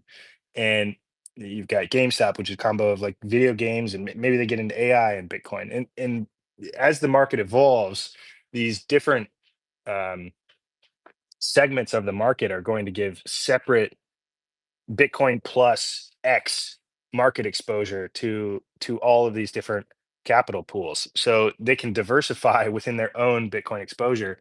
Which is why we're seeing products also being developed and designed and offered to the market by Bitwise, right? They just came out with Own B, ticker. The ticker is Own B. Uh, and that ticker is a diversified exposure of Bitcoin treasury companies. And we're going to see thousands of products being developed like this, with combinations of the convertible debt, the preferred stock, the common stock. And it's going to take so many different forms. And the world is just slowly waking up to the fact that these new products exist, and they can be really powerful in any type of capital portfolio. Lovely. Dark side. Hey, Jeff, thanks so much for coming up. Amazing space, Lauren. Thank you so much. Hey, just kind of shifting gears a little bit towards bit bonds. What do you think that the chances that we see a structure come out of MicroStrategy that looks a little different? Something along the lines of, we're going to sell $100 billion in bonds, bit bonds. We're going to take 10% or 10 billion and buy Bitcoin. We're going to take the other 90% and buy treasuries. We're going to pay, let's say the treasuries are yielding 430. We're going to pay 2%, be cash flow positive, and we'll split the Bitcoin 50-50 at the 10-year expiration. Hey, Yeah, before you answer that, Jeff, I just wanted to give a shout out. Jeff actually volunteered to stay a little longer than an hour, so I appreciate that. He not only can talk, but also send me DMs on the side, unlike my co-host Terrence, who has not responded to my DM. So sorry, go ahead, Jeff. Hey now. well, yeah. Darkside, interesting question. I'm a bit confused with the structure of the question. I think strategy at the moment is just incredibly focused on increasing Bitcoin yield, and I think the last thing they would ever want to do is buy treasuries in any sort of format, even if it was wrapped up in a different type of product, just because there's so much more capital that wouldn't necessarily be tied to it that is interested in this type of exposure. Now, for the U.S. government, it's a different story. I mean, the concept of bit bonds is really issuing a government treasury at 4% with a a Bitcoin kicker per se. Let's just call it a Bitcoin kicker. I like this instrument, and this is what the entire market is trying to figure out at the same time as well. Like, how can I wrap a little piece of Bitcoin into any credit instrument in the entire market? Karan and I have talked about this extensively for private equity. Andrew Hones is pushing heavily into the commercial real estate market and credit wrapping commercial real estate with Bitcoin, and it could work with U.S. government treasuries as well, where the buyers take a little bit of the upside of the Bitcoin, but they also get the protection and the safety and security of having a U.S. Treasury associated with it. So it seems like a no-brainer from the government's perspective, because this would be budget neutral. You're issuing you're getting more capital, and you get to add Bitcoin to the government's balance sheet. Plus, you get the potential upside, potential accretion there too. So I'm not sure if I answered your question. I don't think So, strategy is going to be touching treasuries. so if it's not strategy, do you see someone offering that structured product? See, the problem I see is if the government goes first, right, and offers a bit bond, and that moves the risk-free rate up to north of, let's just say north of 8 or north of 10, right? What does that do to the stock market? What does that do to the entire world? Wouldn't they So offer the bonds at a lower interest rate? they would, but if the effective rate turns out to be 12%, if Bitcoin runs substantially, right, and that bond is looking, because remember that bond's going to freely trade. Yeah. So the people that bought that bond are real, recognizing massive gains. Oh, I see. I What see does what you're that saying. what does that do to the stock market? Yeah, Like that, right. Capital flies out of different locations into more attractive options. I see what you're saying. Yeah. yeah. So I think the bit bond, like that, the concept of the bit bond, I think the person who goes first does it as a structured product, right, where they just tie treasuries, right, to Bitcoin and build that product that would be very similar to what the government would offer, right? But you could do it with tying it to treasuries. Mm. But Doug, doesn't it take 10 years to get that time to insight? Really? So it's a gradual Sort thing. of, sort of. But if Bitcoin was to rip much higher, right? So if you structured that bond with Bitcoin at 100,000 and Bitcoin traced at 300,000, that bond rips in value. Well, and Got- even conservatively, if you're 10, 12%, you're going to pull all of that risk out of the equities and into the bonds. Yeah. In other words, the yeah, more I've because the thought about risk, there would be less risk in it. the more I've thought about the bit bond, the more dangerous it appears to me, to have knock-on and secondary effects that will change the world of corporate finance Mm. in Got- some ways we might not want. Darkside, this is a perfect opportunity for you to put together like a long form post with like some research. I mean, this would be an incredible thought experiment. I'd love to read more about it. If you've got like, if you can organize the thoughts into like a presentation, I would love to think about this a bit more. Will do. Thanks so much for your time, brother. Yeah, absolutely. So apparently you're punting, Jeff. Is that what you're saying? You're going to punt the answer? Yeah, well, I mean, it's a topic that needs to be fleshed out. Like you gotta sit on the couch and think about that one for a little while, right? Like run some numbers and throw it off the wall.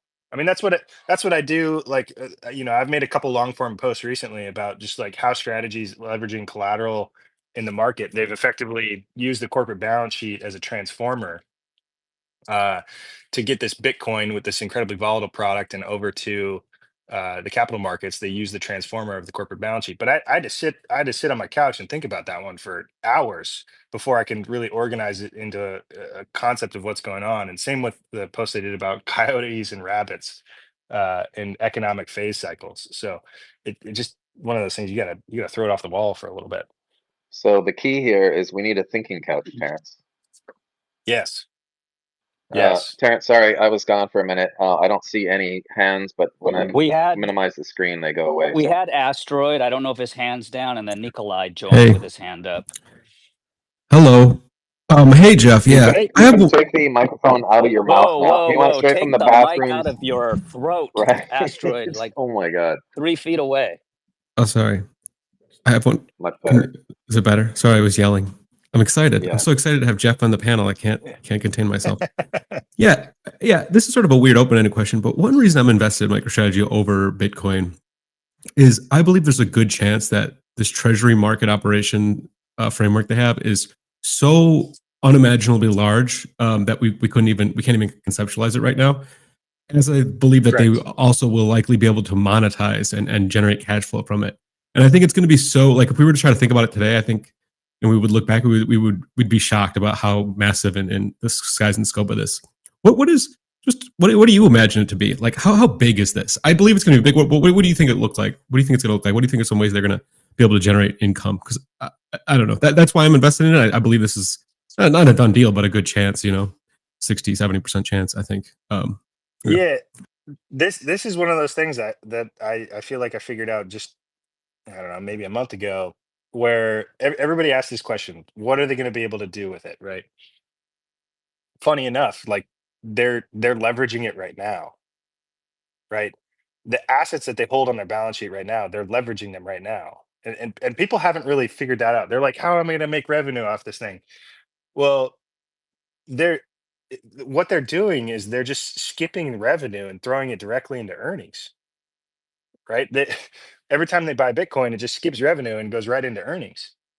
And this is what I was saying a little bit earlier with they've cracked the nut, right? Everybody in the market.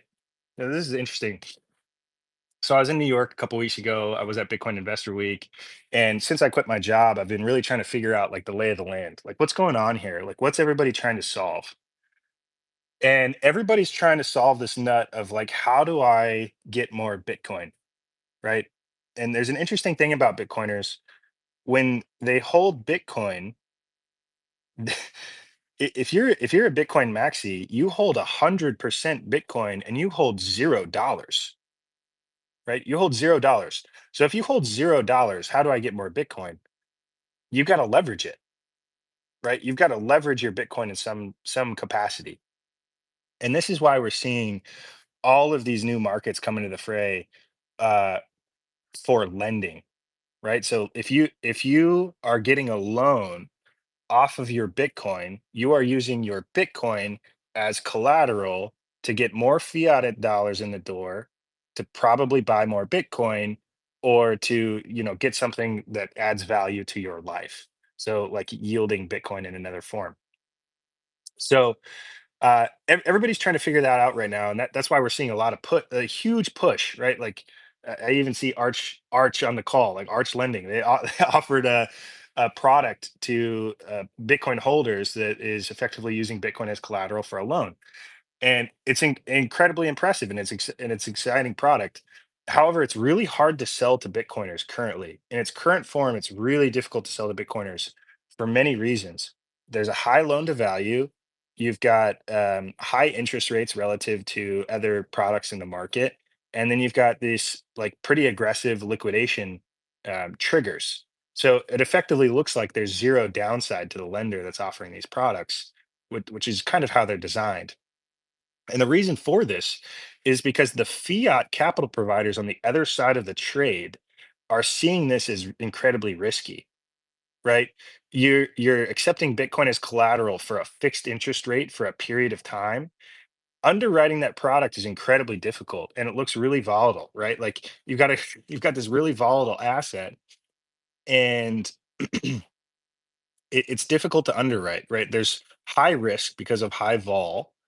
You've got timing risk for a fixed return that's 500 basis points more than the risk-free rate. It's a difficult proposition when you're going to the capital markets to say, hey, I've got this great lending product, like can you offer it to the market?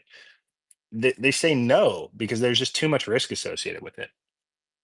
Now, the nut that all of these Bitcoin treasury companies have figured out is they've figured out a way to use their Bitcoin as collateral, and it's via the transformer of the corporate balance sheet. What that means is they're leveraging their Bitcoin assets and they're transforming it into different collateral tranches within the capital structure. So this is what I mentioned earlier, right? Every product that they're offering, the convertible debt, the preferred stock, uh, convertible preferred stock, and the common stock, is each one has a different risk return profile, and those tranches are different collateral tranches with different risk return profiles. So that is incredibly appealing to the capital markets because they could say, all right, well, now I have a low vol product with a medium expected return, and that is significantly more appealing to the capital markets. So it's a lot easier to underwrite a company like Strategy with a 15% leverage ratio compared to a single person with a bunch of Bitcoin that wants to leverage their Bitcoin and go buy, shit coins or whatever they're going to do with it.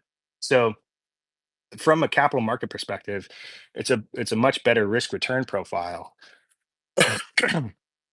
to revamp your Bitcoin via the corporate balance sheet into different collateral tranches. So that was a long-winded way of getting around your question.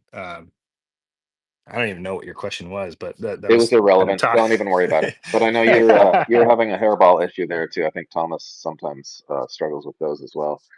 Terrence, was it Nikolai that was We've up got next, and Nikolai. then Yeah, Punter? Nikolai and then Punchy Brewster. Yep. Hey guys, hey Jeff, thanks for spending the time and taking the calls. So listen, you're like so fantastically deep into the weeds of what I would call kind of the structured finance part of the Bitcoin complex. But let's just pull away from that for a second, and I'd like to ask you about these competing theories of price. And you were on with Jesse last night, and Jesse's a big proponent of cycle theory. Um, and that suggests we're going to have this blow off top later in the year. And but underlying cycle theory was the mathematical reality of diminished supply back when we went from 50 Bitcoin per block to 25 and then down to 12 and a half and so on. So it's sort of mathematically no longer really relevant. It's more it more like retains its power on the market as a psychological rhythm. And then you have power law, which is 40% a year, but it seems to be also influenced by cycle theory. And then we have this sort of macro backdrop where maybe the Trump administration is trying to crash the economy to get rates down. So, what do you think of these competing ideas, and then how does it play into the structured finance complex, if at all? Yeah, I mean, there's kind of a lot there.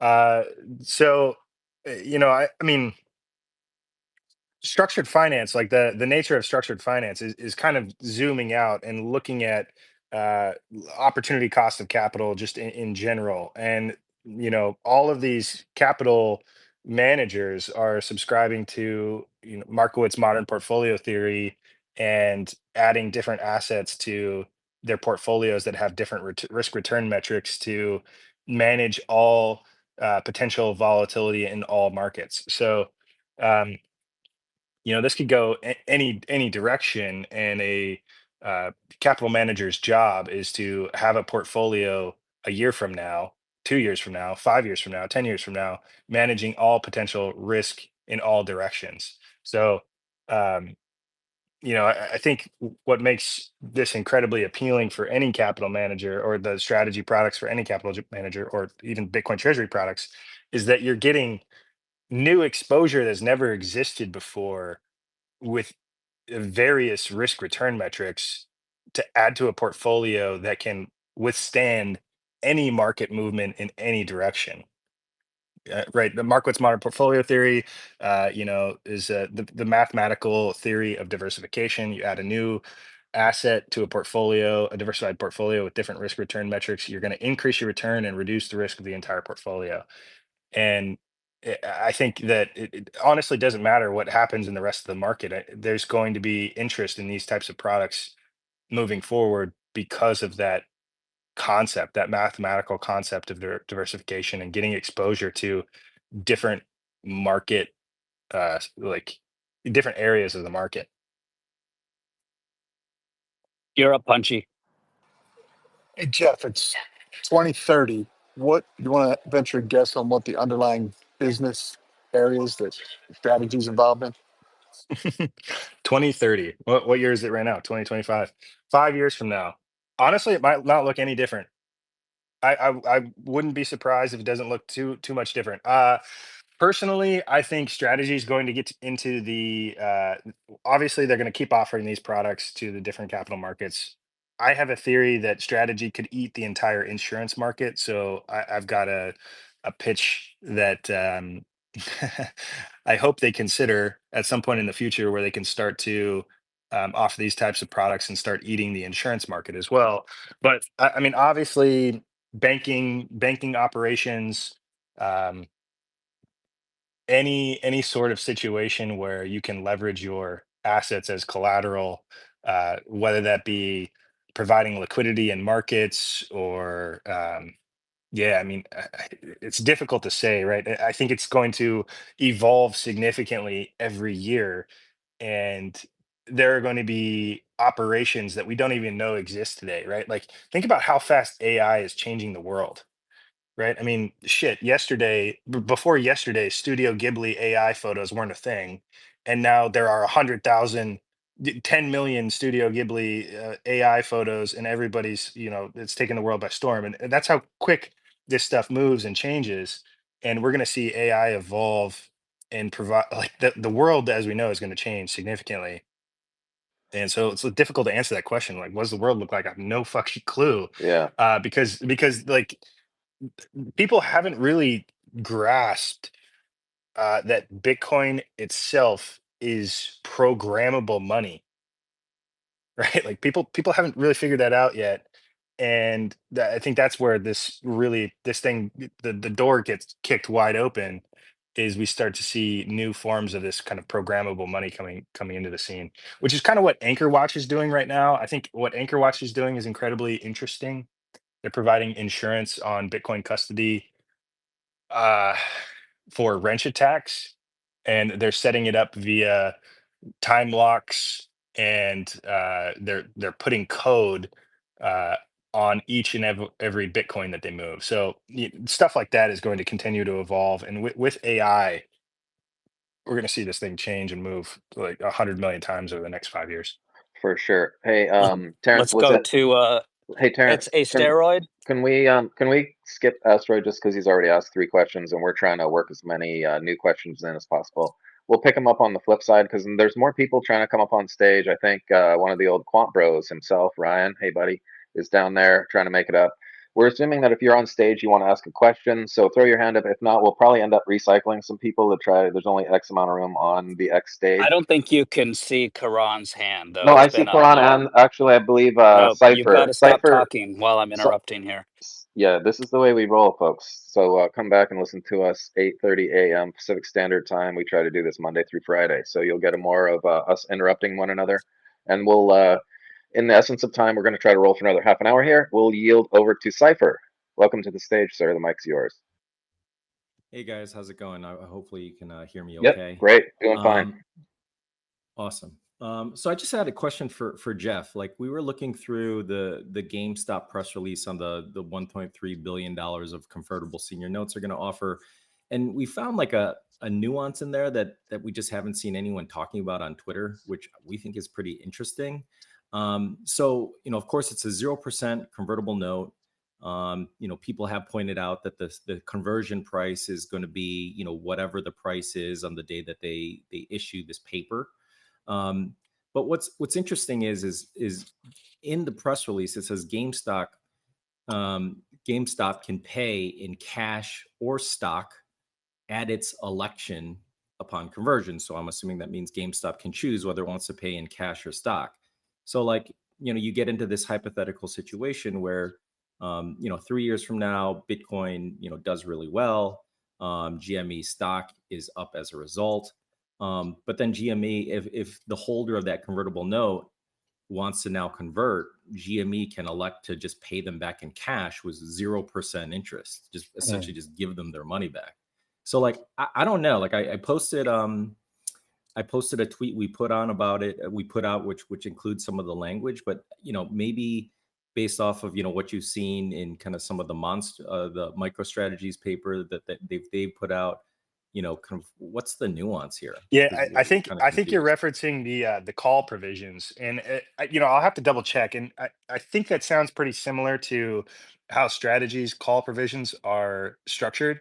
Basically, at a point in time in the future, uh, GameStop can call the bond, and if they call the bond, they can pay it back in cash or stock. If the price of GameStop is significantly higher, then the conversion price, GameStop has the incentive to call the bond in cash. Now, there's also a call provision on the other side.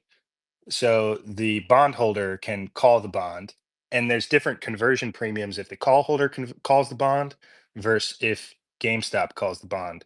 So it creates this competition on who calls the bond first.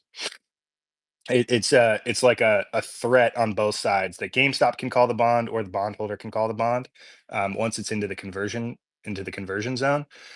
So eh, I suggest watching the first conversation I had with Richard Byworth on this concept of calling the bond, because I think where this comes into play is that you want to have this potential incentive for the bondholder to call the bond, or else GameStop will call it early, just give you cash, like the initial cash on the initial structure of the bond, and then like walk away. Whereas there's incentive for the bondholder to just convert and come back and sign up for the next one. So I'll have to double check and see exactly what those look like. I mean, Ben's probably got a better perspective on call provisions than I do, so maybe I'll ask him to cross reference. But I don't think it's that foreign. Gotcha. All right, appreciate it. Terrence, who's next? Well, did you want to Yeah, go to Ryan? Because we can. otherwise, We can go a to steroid was Royd. Yeah, next, and and then sounds Karan. good. Okay. All right. So steroid. It's past My the turn, right? steroids. Steroid. Oh, never mind. Oh, Ryan. We'll go to Ryan. Steroids on mute. Ryan, Hey, welcome what's to going? the stage. How are you? What's going on, friends? Hey, Jeff. Quick question for you. So Quant bro. Huh? It's a quant bro. Quant bro, man. One of the quant bros. Yeah, I don't know whatever happened to the quant bros, but here they are, reunited. What's up, Brian? It'll come out in my book one day. Don't you worry. Anyway, Jeff. Yeah, quick kind of fun question here for you. Let's imagine you're running MicroStrategy today. Is there anything that you would do different under the context that the mission's still the same? We want to get at least 1 million Bitcoin, and we want to optimize for Bitcoin per share and Bitcoin yield along the way, and also, kind of be a central hub of Bitcoin for corporations to spread this, knowledge with other corporations that might be interested. So with that context, is there anything you'd do differently today, or you'd want to look to do in 5 or 10 years? Perhaps it's the going after the insurance market, like you said, or is there something else out there? Yeah, great question. I would be leveraging the shit out of AI on analytics. And I think a lot of people are sleeping on this, right? If they've got this AI for BI business platform, they have the ability to consume large data really easily and provide insights into what the large data is telling them.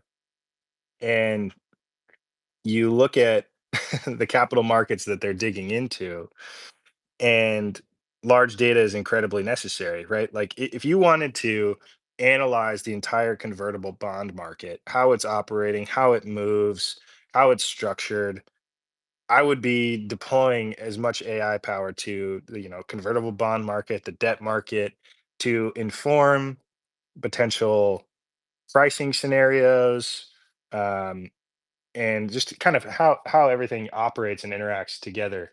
Uh, Additionally, yeah, I mean, the insurance market it seems like incredibly low hanging fruit to me, because the insurance market is also a large data capital pool where all of these insurance companies have just massive data sets, right?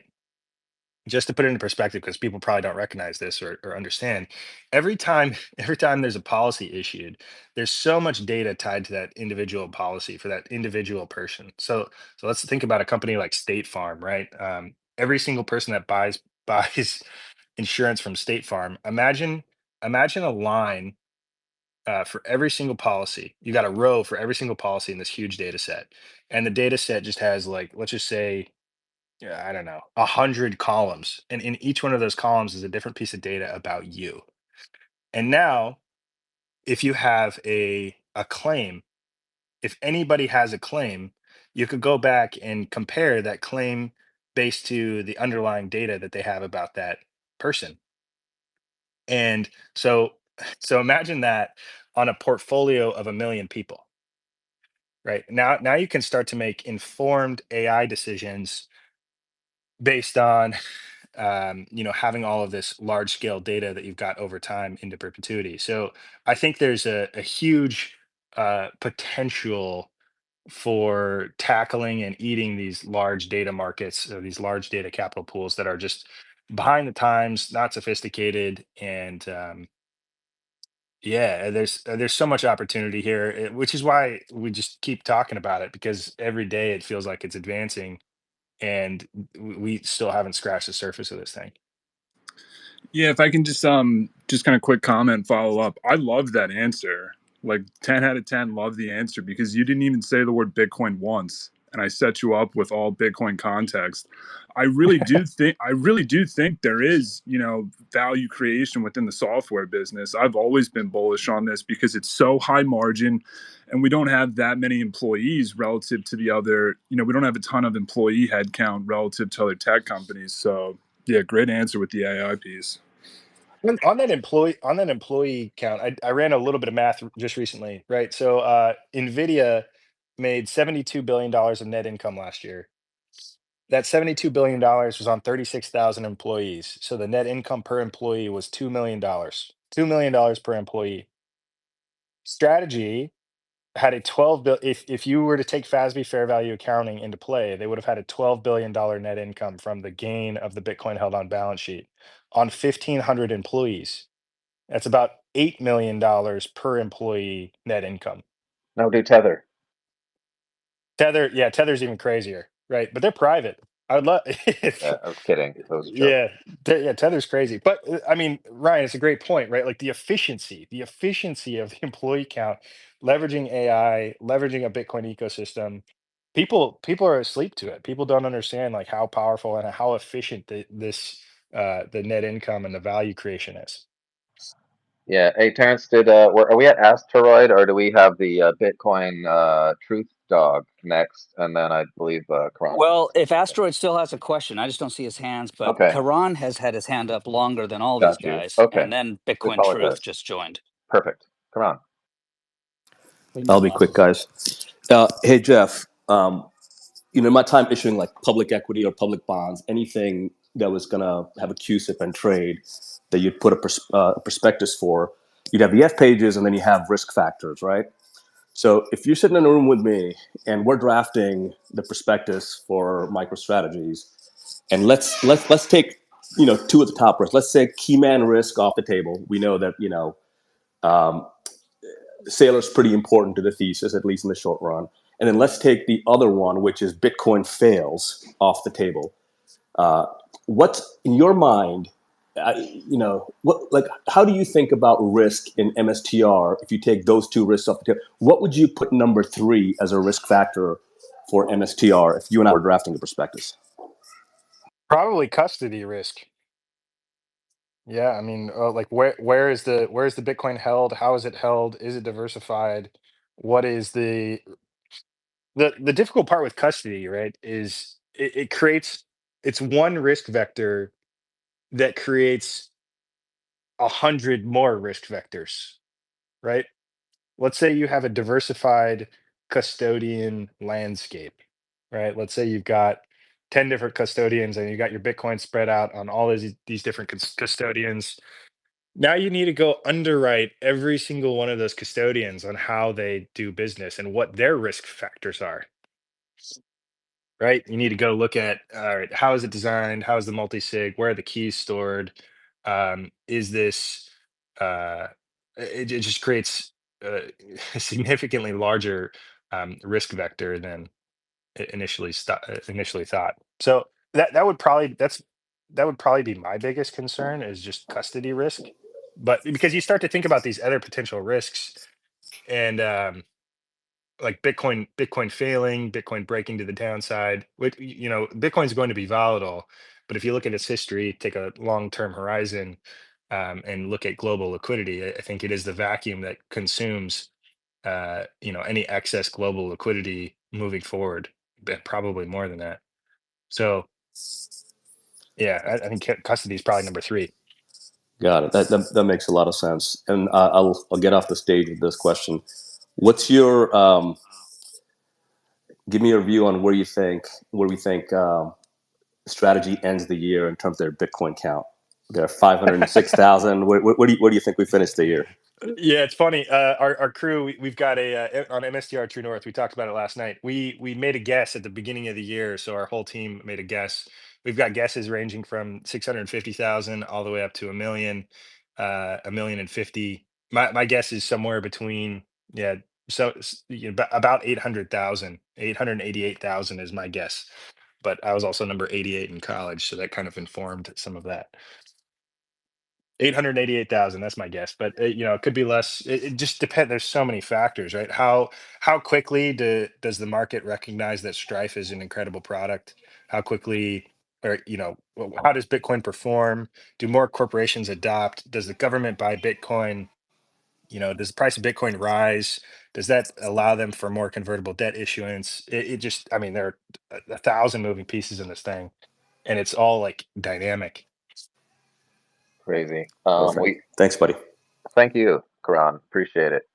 We have someone in the audience who's been giving some thumbs down. So I don't know. Joe did send me some DMs, but I will not do a very good job of rephrasing your question or articulating it, sir. So please feel free to come up and offer some criticism if you would like. You have an invitation, Joe C. I believe, Terrence, aren't we at the Bitcoin Truth? Is that where we are, or am I mistaken? Yep. You're up, Bitcoin Truth. And then if we want to get Jeff out of here at 10:30, we should start wrapping up. I was going to After go ahead and Twitter. let Jeff, since I actually feel like we're getting a lot of good info out of this, I was going to just let it spill over a little and just kind of let Jeff excuse himself when he needed to leave. So I'm open to have it a little bit past 10:30, but hey, that's up to Jeff and the rest of you guys. So with that, we'll turn the mic over to the Bitcoin Truth. Thank you very much. Thank you, Jeff. Great show.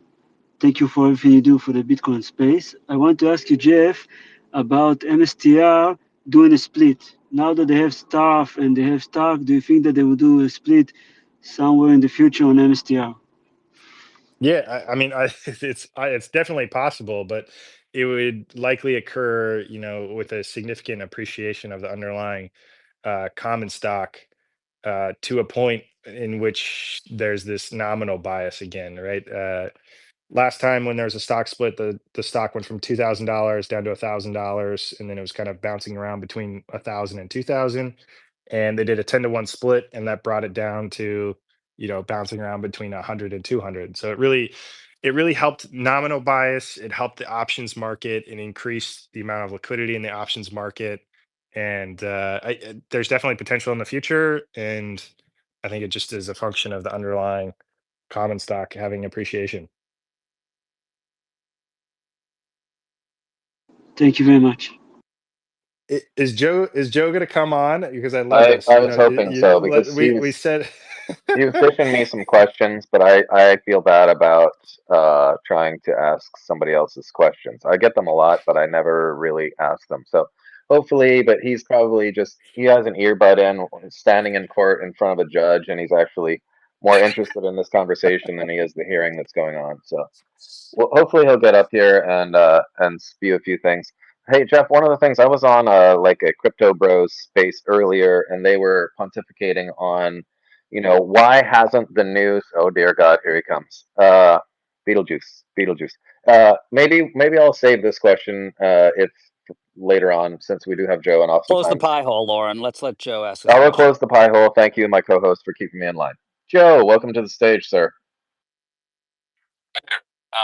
So no, I didn't. I liked a lot of Jeff's comments. I thought it was great. I was enjoying listening. The only thing I was going to say is the example of insurance and particularly banking. Like 9 times out of 10, people say, why don't insurance companies do this? And as somebody who represents insurance companies, I can tell you there's generally a reason.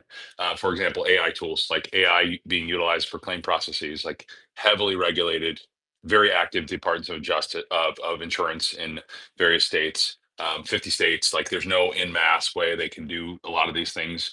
purposeful, right? Because they need an oversight. So just to give you an example, there's some public filings talk about how use of AI in any claim handling for based on underwriting or any actuarial, assessments is strictly prohibited, right? We've got DOI and guidance on that in numerous states, like half a dozen just issued it. Same thing with banking, right? There's a lot of the things that it'd be really cool to leverage the power of AI in this way or to do it this way, but regulators are getting extremely reluctant to do so. Even Yeah. in my profession, the court system, right? Like there's courts in the United States right now that say that if you in any way use generative AI with a filing in the court system, you have to not only disclose it to the court, you have to say exactly how it was used, and this is why lawyers are really loath to touch it.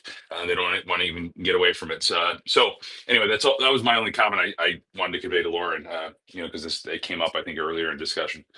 So Joe, I mean, fantastic perspective. Here's my reasoning for why strategy is going to eat the insurance market, though. Reinsurance does not have those that regulation in the way. So the insurance market, basically, you've got all this regulation in the way, as you very explicitly mentioned, and you hit the nail on the head. The regulation in the insurance market across the board is stifling innovation. So this is opening up this huge opportunity in the reinsurance marketplace. So the reinsurance markets, how this works. So I spent the last decade being a reinsurance broker, and these these reinsurance deals are very sophisticated deals with just basically very little to no regulation. So where there's a ton of opportunity here, which is what Stone Ridge is already doing, by the way. So I encourage anybody to go take a look at what Stone Ridge is doing. They are monetizing their Bitcoin assets as collateral via reinsurance transactions by taking tail volatility of an entire insurance company's portfolio. So basically, insurance companies, they have all these reserves held on balance sheet, right, that they pay out over time. So you may have a claim in 2025, let's just call it a slip and fall, but you may not have to pay out that claim for another 5 to 10 years, or you're paying it out over time. So that claim itself has got a tail. So that tail on that individual claim is a function of an actuary's ability to price the tail, right? So many things have to come into play, inflation being a primary component. Now, you start to see where there's concern here, right? Because if an actuary's assumption of inflation is off by 25 basis points, your whole model's broken. You have reserve volatility. And so if you go look at the insurance market, I've been posting about this a little bit, you'll go see all of these insurance companies are posting massive reserve development on their entire insurance company balance sheets because they've missed their calculations and they've been off on what they estimated the claims to be valued at. So enter Bitcoin, right? Huge opportunity to it is the vacuum. Yeah, but Bitcoin doesn't solve that problem. And this is where we disagree, because the reason they favor treasuries, Jeff, is because of the predictability that even if their models get the inflation kegger wrong, it doesn't matter, because from their standpoint, what they do is they pass that along through additional premiums and then bury it with additional reserves in treasuries. The predictability of knowing as long as the government doesn't fail and they pay their clip every year, that's what they want. They don't want to sit through a I agree 50% with you. drawdown on their reserves. I agree with you. I 100% agree with you. The problem is they can't get the premium in the door on the front end because of the regulatory environment. Well, they just got 20% increase in premiums in California. I'm Right, sure but you saw that. they're all behind. All of them are Yeah, thanks a behind. lot. Yeah, this is why. By the way, take a look at insurance company stocks. They're like surging. They're extremely strong in this environment because they get to pass it along. They can easily go to the regulators and say, "Look, inflation's really high. Cost of materials is high. Services are really high. We're just passing it along." So, this is why Buffett, who's he's an insurance guy, right? Why he hates Bitcoin, because of the unpredictability in the kegger. Because yes, over the long run, it's great, but and by the way, reinsurance is regulated at the state level. I mean, I mean, in Illinois, I'm representing and reinsurer, and we're dealing with the Department of Insurance. So there is some regulation. I mean, it's not completely. There's not no regulation for reinsurance. And the question is, like I always say, like it's an easy thing when it's a small, tiny bit of the market. When it becomes a meaningful amount of market, that's when it really takes a different shape, and the regulators draw more interest to it. Look, So when Jeff, you're making these plays, you got to bet on the regulators in the future, what they're going to do. 100%. Look, I'm not saying that these insurance companies are going to start using Bitcoin as a asset to manage their inflation hedge, but there is an unlock here with the products that Strategy is providing in the market, right? Yeah, So no, I like strategy. I'm a strategy, shareholder. what I'm saying is the insurance companies, they can't add Bitcoin to their balance sheet. There's like regulation against it. It's difficult to use it as a reserve asset, duration match. But and you don't get any credit for it from any of the regulators or the rating agencies. It's prohibitive. It Y- actually hurts your balance sheet because you have to over collateralize it. Right, And exactly. that's for the foreseeable future. Somebody was asking about 2030. I mean, this is like probably 2035 before we might have a chance to get that changed. Again, huge opportunity for Strategy though, because they can, what you can get credit for on your balance sheet is convertible debt, equity, or these other instruments that you could begin to asset match your duration liabilities. Yeah, I mean, strategy, it's great. As long as the price of Bitcoin continues to go up, I mean, I think strategy is in an amazing position. The problem becomes is if Bitcoin's CAGR ever substantially declines, it hovers in the same range like gold did for, a decade. That's where the math becomes more challenging. Yeah, agreed. It's an interesting space. Go look at Stone Ridge, man. I mean, what Ross Stevens is doing with Stone Ridge. I mean, they're the fastest growing reinsurance entity in the market, and nobody knows it's happening. Hey, Jeff, I hope maybe at the end you're able to post some of these links because you've referenced a few things like a podcast you were in, et cetera, and then the Stone Ridge thing. If you're able to just throw those somewhere so that the listeners are able to access them, we've been getting requests for those. I think there was other hands. I know Robert had some thumbs up and thumbs down and hundreds and whatnot. But before we go to the hands, Joe is a Bitcoiner, everybody, contrary to some of his arguments at times where you scratch your head like, man, is he arguing more? I don't know what argument would make me not a Bitcoiner. The only thing I routinely push back on are the Moon Boy predictions, which I think are not supported in this current market for a variety of different reasons. And the other issue is I think it's going to take a lot longer than you all think, because that's how mature markets move. They move slower and more steady, and it's not that you don't have these parabolic moves. So hopefully we get away from this notion that within 90 days Bitcoin's going to trade north of $1 million. Could it happen? Possibly, but those are sort of tail events, which I would argue are really bad. If something like that happens, it's probably awful. Thanks for peeing on my parade, Joe. He likes to come in here and burst my Omega candle bubble. Thank you, sir. Terrence, get us back on Joe's track, buddy. balanced. Yeah, Joe's he is. balanced, No, which I I'm totally appreciate very, just very kidding, much. Joe. I appreciate your Yeah. perspectives. Terrence, get us back on track. Where are we at?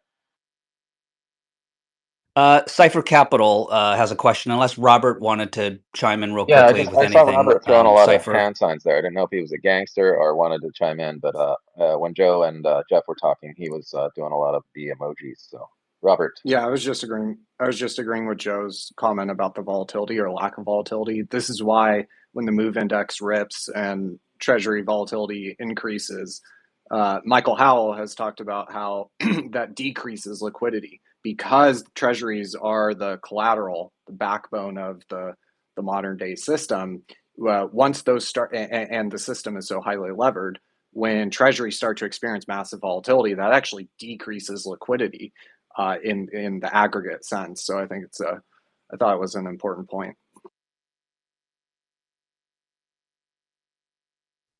All right, Cipher, you're up. Hey, I just wanted to ask another question, but this one is more kind of a zoom out type of question. I know we've been kind of focused on MicroStrategies and GameStop, et cetera, in reinsurers. But basically, like, we talk about, the vectors of demand for Bitcoin. We talk about governments, we talk about further institutional adoption, and then of course with MicroStrategies, it's corporate treasury adoption.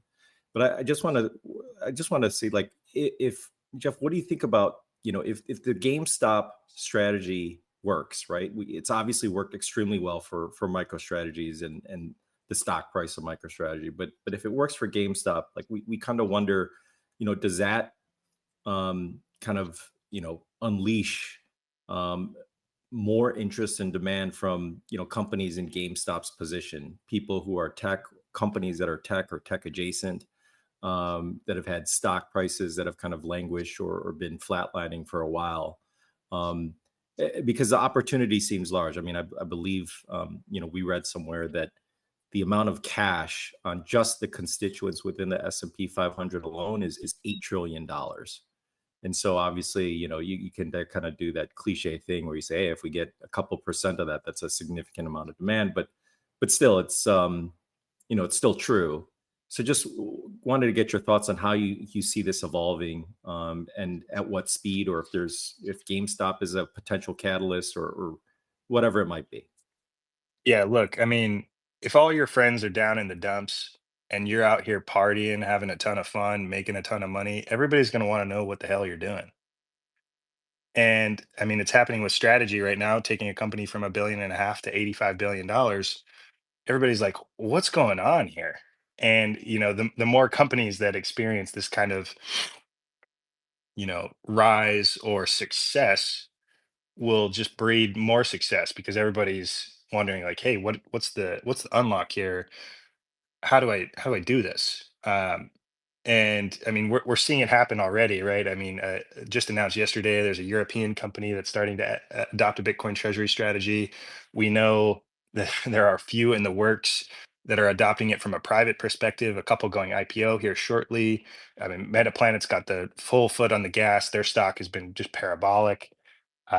Similar Scientific, right? I mean, seeing a lot of success, increased volatility, and a lot of money being made, and these people are having good times relative to the bad time that a lot of these other companies have had in the rest of the market. So I think it's an adopt or die situation. But I mean, to Joe's point, a lot of this takes so much time, and right, like understanding what's going on. A lot of the people here have been following along because they care a lot, but it's going to take so much time for people to really figure this out, and thousands of hours, and there has to be curiosity throughout the market to even explore the topic to begin with. So it's going to happen. It's just going to take time. And if the U.S. government makes any waves here and that starts hitting mainstream media, I think it starts to hit the news more. People are talking about it. It's rolling through capital markets. People, it's everywhere in New York and London and Bermuda and all these, capital locations, Switzerland. Um, yeah, it'll take a little bit of time, but I think it's inevitable. Thanks a lot. I didn't see any other hands, Lauren. I saw that hand. Now, welcome to the stage, Dark Side. Da-na-na-na-na, yeah. Hey, it's at a good time to wrap it up. Are we it is 10:30. I don't know. Jeff was gracious enough to extend because we initially agreed upon an hour, but we were on a good rhythm there, and we appreciate it, Jeff. And thanks for coming Yeah. up, Joe. I know you're a busy man a lot of the time too. We definitely appreciate when you pop in and grace us with your presence. You have a great knack of being able to work out the root of issues, which is very cool. So when you argue the opposite side of something, it definitely reveals a lot, sheds light on the subject. So much appreciated, sir. Your perspectives always. So please, please, please, I hope nobody triggers Joe to the point where he never comes back to our space, because what a value, man. Really appreciate it. And Jeff, man, this is one of my Hey, Lauren. favorites. Yeah. Sorry, go on. Terrence, where are you? You're in the black hole, man. Are you riding around on that one-wheeled little scooter all around Santa Monica right now? Because we can't hear you. I am. Can you guys not hear me? No, you're in the. Do you not you're hear in the me? black hole or the matrix or whatever you. All We right. can hear you now. Hang on. Yeah. Coming right back. Coming right back. No, we lost Terrence. Yeah. Robert. Hang on. I'm gonna go grab him again. Robert, take over for me. Yeah, guys, good space. Yeah. I'm famously like neutral, or like famously a fence sitter when it comes to MSTR. So it was an interesting conversation for sure. Lots to think about. I think I'm still undecided. I don't know if I'll ever be decided. Yeah. 100% on No, MSTR, but I think Jeff did a great job too, because one of the things that I've heard was like, okay, what are they going to do with this, giant stockpile? But I think Jeff nailed it. They're doing it. Like it's happening right now because people are like, oh, they're going to be a bank, or they're going to be the next BlackRock, or they're going to be this, or they're going to be that. But guess what, guys? It's happening in real time in front of us. And Jeff nailed a bunch of the products and a bunch of the ways it's actually taking place in real time. And I did have a question also, Jeff, which was on the news of GameStop and whatnot. The crypto bros space I was mentioning earlier, they were trying to throw out theories as to why that didn't have a greater impact on the price of both GameStop and Bitcoin. I don't know if you wanted to dive into that one or open that can of worms at Yeah, I mean, 10:35. nobody gets it, right? Like the Yeah. GameStop eights don't get it, and it's not clear that GameStop has bought any Bitcoin. So, like, yeah, I'm not So it's an surprised that. education thing. I Oh know people were yeah, saying liquidity and like there was a lot of theories thrown out there, and who knows, maybe 1 week it's more one thing and the next, but definitely education I think is in the mix. yeah. I I think spending a lot of time just trying to theorize what's going to happen in the future is not actually a good use of time because it's fun and it's fun to talk about price and omega candles too, but it's more to just we should do that while we're having beers at the bar or something instead of on a space where we're actually getting a lot of valuable insight here. I think yeah. Terrence has a hand up, and then Dark Side. So Terrence, you're back. Hopefully, we can hear you. Yep, I'm back.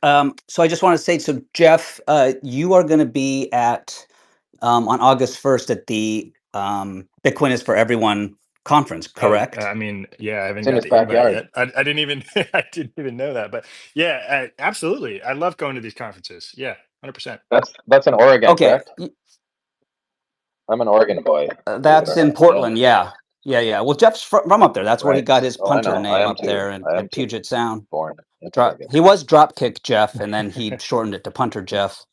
Hail Mary Avoider Yeah, Jeff. right. A lot of the nicknames weren't working.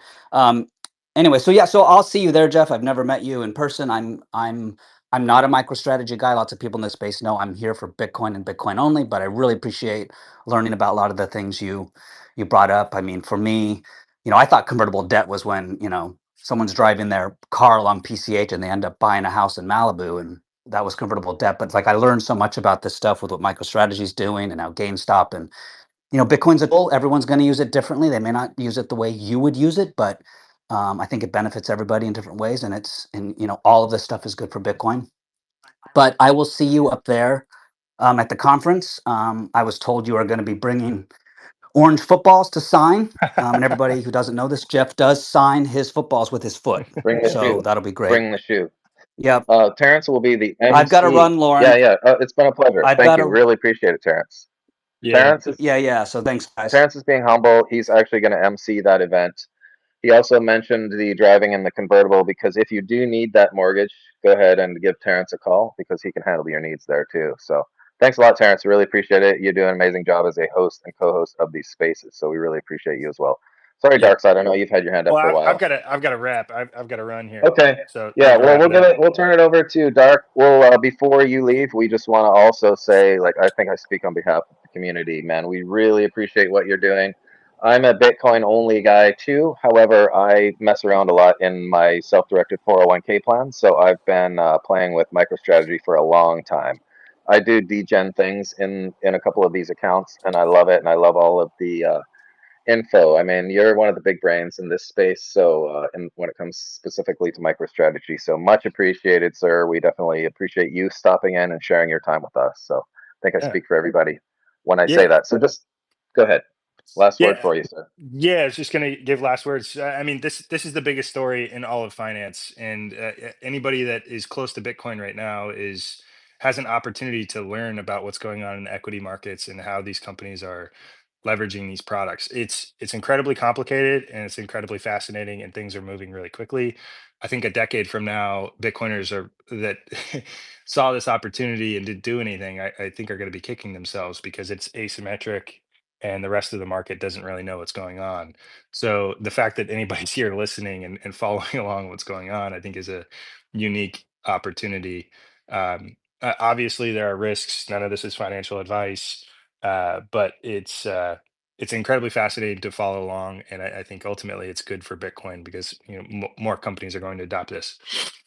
The last thing I will Beautiful. say is Yes. so we've got Strategy World coming up here in May, which will be incredibly exciting in Orlando. We're going to have our True North group is going to have a separate day on Monday, and we're going to have our own little programming.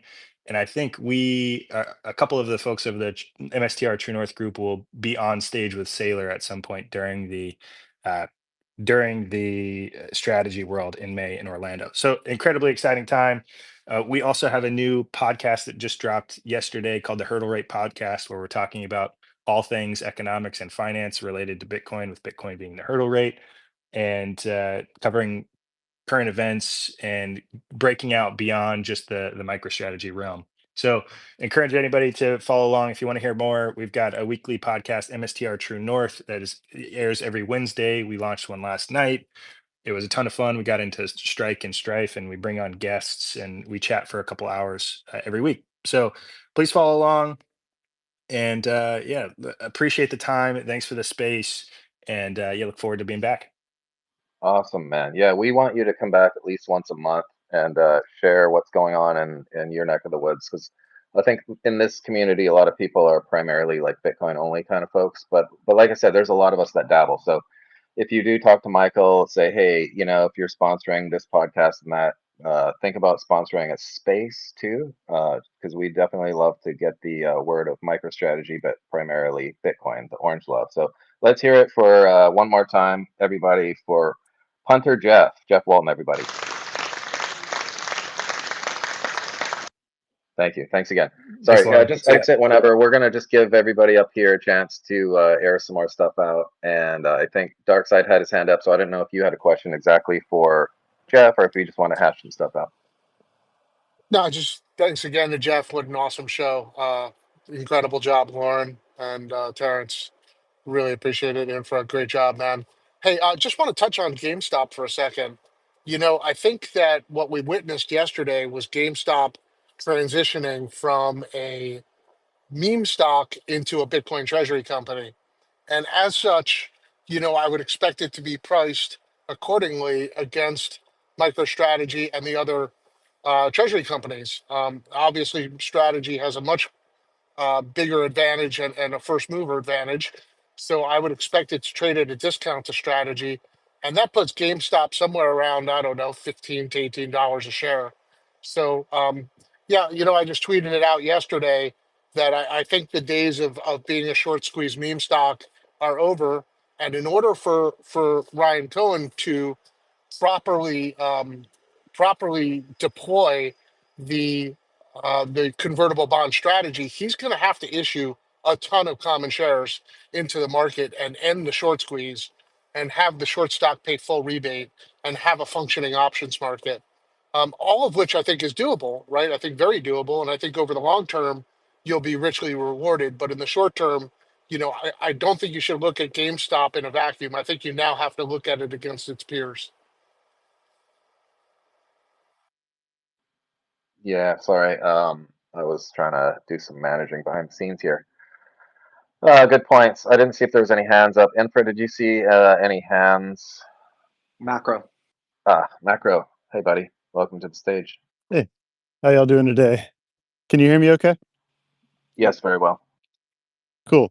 Didn't want to butt in or change topics while y'all were still talking about GameStop and MicroStrategy, but did just want to drop a quick bit of info for everybody. I have behind the scenes been talking to the CEO of Demand Pool, which is one of the new Stratum V2 mining pools that I think is going to really start to disrupt the current state of things with fixed fee per share mining. So they're going to come on, at least the CEO is, probably not this week, but maybe next week, because they're at Mining Disrupt this week. So they're kind of tied up.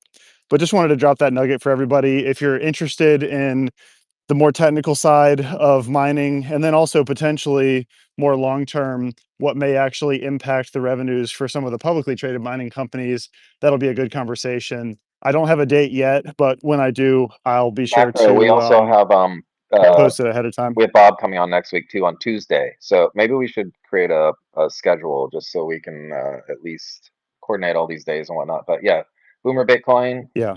Bob Burnett will be on Tuesday and probably hitting on some of the same subjects. Maybe not exactly, but definitely these are the big brains in the mining space. The ones I look up to, at least, because I know some of the publicly traded mining companies, I kind of scratch my head at. So folks like Bob, I'm a big fan. So yeah, it'll be exciting to pick his brain next Tuesday.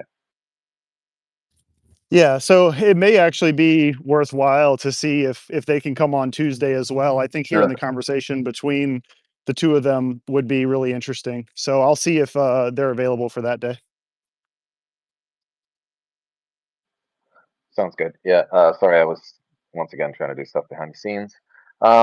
Maybe a good time to just go around the room and close her down unless anybody has any other questions. I think that was super valuable. I know, a lot of people don't 100% agree with the whole MicroStrategy way of doing things when you can hold Bitcoin in cold storage yourself, but I'm a bit of a proponent for messing around with stuff like that, particularly in a 401k plan. So that's what I've done. So anyway, let us go around the room. Asteroid, thanks for being patient. You're the brunt of our jokes a lot of the time, and you take it in stride. So appreciate you. I know you're doing 3 fiat jobs right now as we speak, and managing something else and petting 5 cats. But any words you would like to leave with the listeners? No, I just want to say that was an awesome session with Jeff. I love that shit. I don't know. It's a little bit of a departure from our, typical Bitcoin stuff. So it's really interesting to me. So yeah, thanks for coming on. I think he hopped. Sorry, I was on the phone. But no, man, everybody keeps stacking. Yeah, he promised us an hour and he actually gave us more. Higher. So, yeah. Yeah. So have a good day, everyone. I'll see you all later. You too, man. Peace. Thanks for joining. Peace out. Thomas, sir, sorry, I know we heard from you a lot initially during the space, but you kind of got cast to the side. But great to have you here, sir. No worries. I was interested. I'm an investor in MSTR, so I'm very interested in Jeff's analysis. And obviously a lot of people on here follow Josh Mandel's and some of his forecast stuff. I'd like to try to reconcile some of the details of what Jeff's talking about to some of those forecasts, and then also recognizing sort of a more sober point of view from like the likes of Joe Carlos Sari, who would say, hey, we're not likely to see parabolic moves as the market gets more large and mature. So I try to reconcile all these things and come up with my own point of view. But again, very good spaces. I appreciate all the work that Jeff and he does on this stuff. They do they do those shows. I think what's it called? True North. MSTR True North. True North, yeah. So I listened to it a couple of times. They get really into the details, but I think it's going to be very interesting to see by the end of this year if MSTR gets into the S&P 500, how those passive flows are going to really jazz up their stock price. For sure. I think you mentioned Joe, so maybe we go to him next. Joe, hey, thanks again, man. Really appreciate it.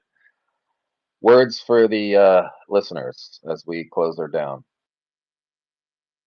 Joe is in a hearing still, and he cannot. Maybe he's jogging.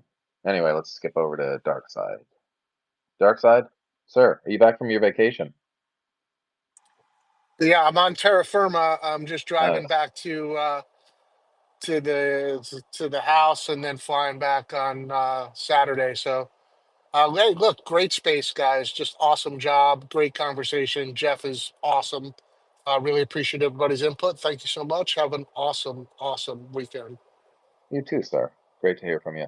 Tomorrow, we're going to be punching out the week with Punter, aka Kevin Kelly. He may not host, but he will be the host because oftentimes he's traveling. He's in the airport today, as we heard. So I might be the person that actually has the space on my goodie bobber, but he'll be the host. So tune in tomorrow, same time, 8:30 a.m. Pacific Standard Time when Punter is hosting. Joe, are you back yet? If not, we will keep skipping and go to. I'm sorry, what was the question? Oh, we're just closing her down. So we were just going around the room, giving everybody a chance to say goodbye and some parting words. Oh, goodbye, everyone. Goodbye. Thanks again, Joe. You're a great sport. No, Yeah, no. we were trying to summarize, just our thoughts on MicroStrategy and stuff, because not everybody in here buys into MicroStrategy. There's some, Bitcoin only folks that are just like, hey, you know what? It's cool to hear this stuff, but I'm a Bitcoin only guy. I don't believe in MicroStrategy. They think it's a shit coin. But so, whatever you want to say, the floor is yours. Yeah, okay. So let's talk about Bitcoin market and what I think is going to drive this. Tomorrow, you're going to get a whole slew of economic data, right? And I know what you're going to say. You're going to say, Joe, the government data is all fake. Stop relying on it. 1 Bitcoin equals 1 Bitcoin.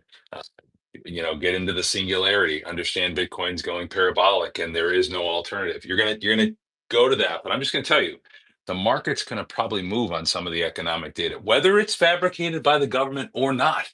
It is irrelevant, right? Perception moves markets. So when the phony baloney government data that everybody wants to remind me about comes out tomorrow and markets move, just be ready. What's on the table tomorrow, Joe? What metrics are we looking at? We've got PCE coming in. We get coming in hot with some core PCE. We've got consumer sentiment. We got personal income, personal spending. A lot of great data. So again, I know Dark Side says it's all fabricated, but maybe just keep your open mind that the economy might actually be doing better than people think. Don't take the bait. Joe, don't take the bait, Dark Side. Don't take the bait.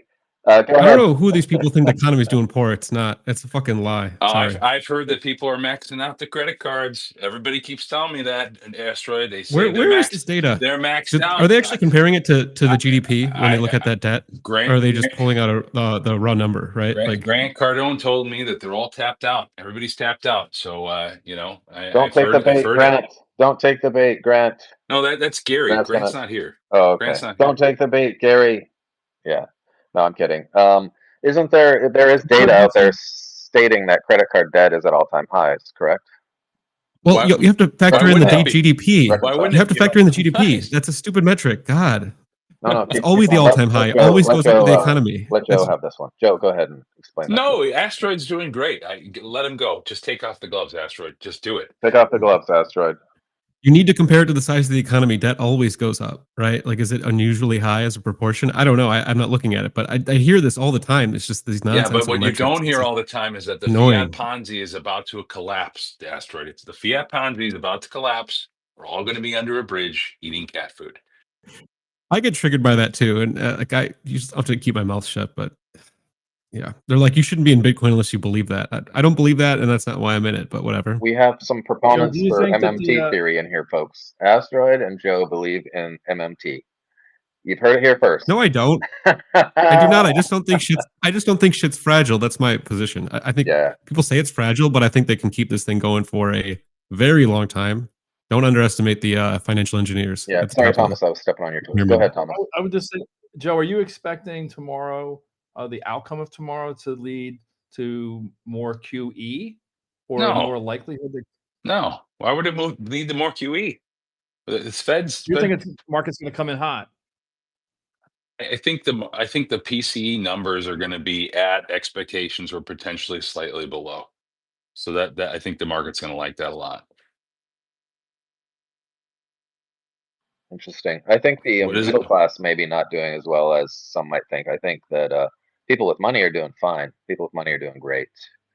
But I think the hollowing middle class has been struggling for decades, man. They're really, Lauren. Middle class is really struggling. You don't want to. Yeah, totally hollow out. K-shaped economy. I mean, all you got to do if you want to get really sad, just go to Infra's tweet thread, and he's got one of these showing out the hollowing of America every day. I mean, you'll get really depressed. But I'm just saying, if you're looking at aggregate economic demand, where the upper echelon of consumers drive most of the demand and consumer spending, that's sort of a different story.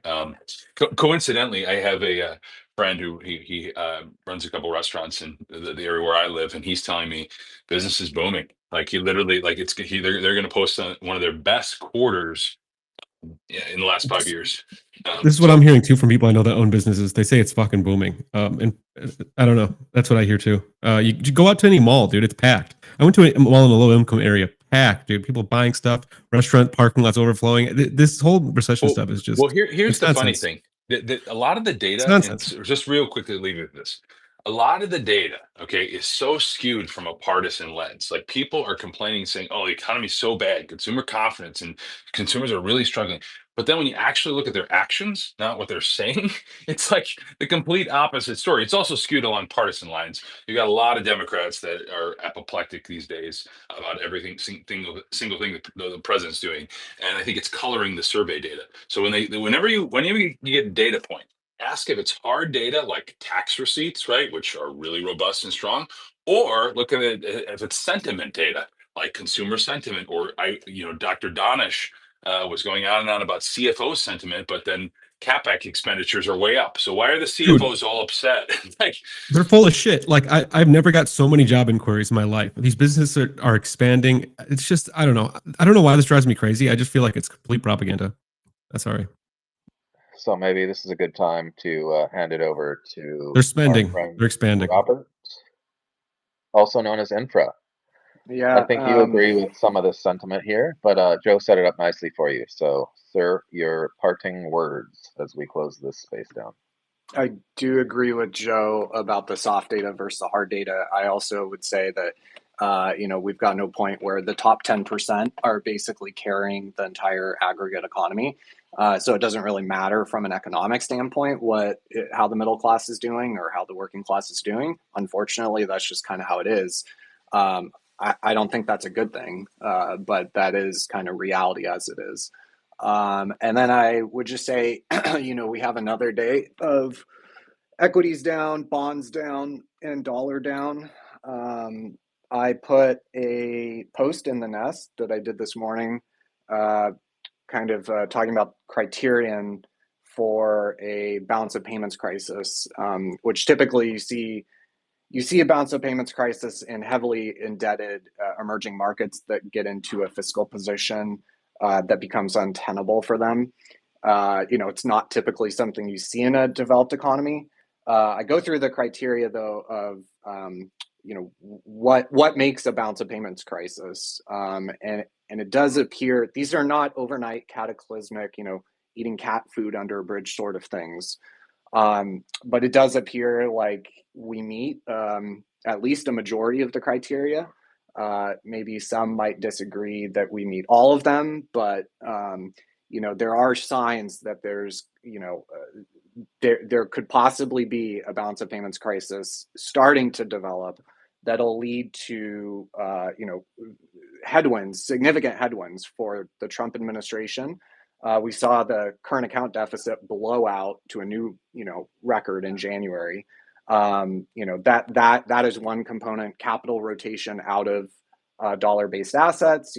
We've been talking about this for 3, 4, 5 months, and it's pretty widely agreed that that's been happening into Europe and Asia.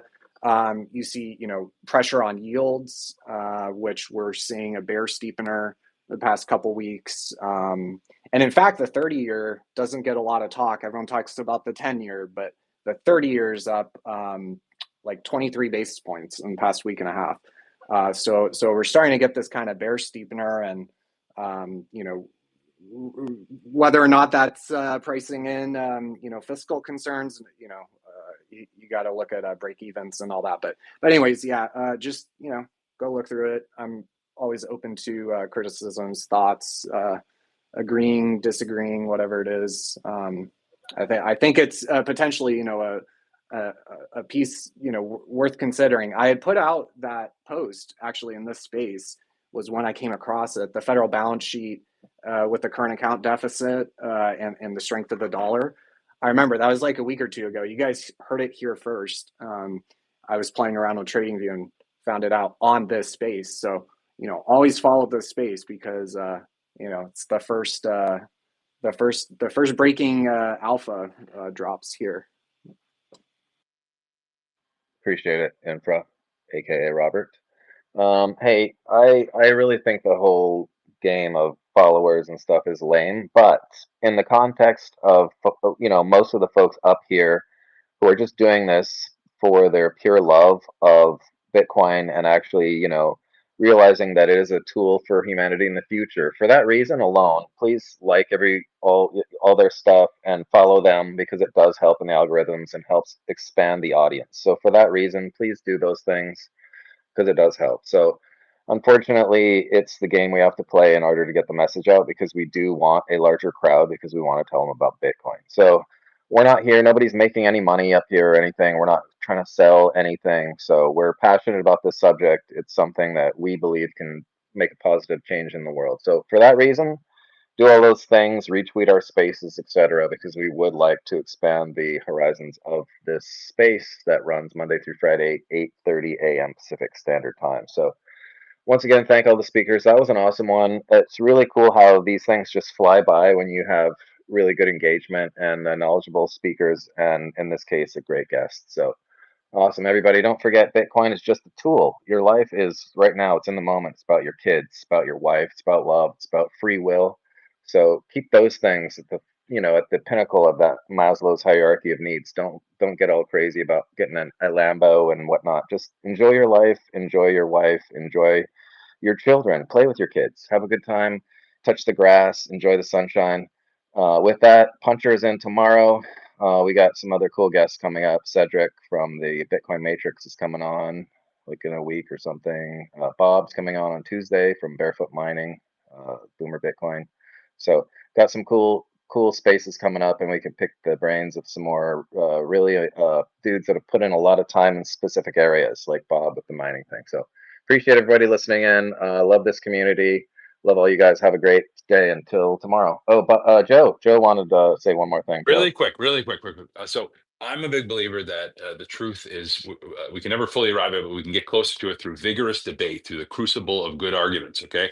So to the end, I will make a suggestion, and this isn't just me, but I think that the forum should have at least one day a week. You can make it a throwdown Thursday or something, where you have where you have two contrasting viewpoints. And I promise to not be one of the people, but you have two people in the Bitcoin who, like, you have a structured session where somebody comes up, asteroid versus dark side or something. I don't know what it is, but you pick two people who have contrasting viewpoints and have them duke it out in a Lincoln Douglas style debate. I think that would drive ratings through the roof, and I think it would be the most popular show. So anyway, I'll let you go. The first one of those will be Fred Krueger versus. I'm kidding. I joke. That would draw, though, wouldn't it, Joe? That would be a big draw. Yeah, I think that's a good idea. People love that stuff. That's the message I get. People love the debates. They do. But like Joe said too, it's really parse. Is that the word? Parse out the truth. Like you really, can and open up the minds of people that are listening. It's not just entertainment value, although people do love it. I like it, Joe. So we should definitely. We'll talk about that amongst ourselves. Anyway, we'll close this one down. It definitely leaked over our 10:30 usual. We've been attempting to try to close these things down at 10:30, so we'll try to keep it at that. Anyway, thanks again, everybody. Have a great day. Later.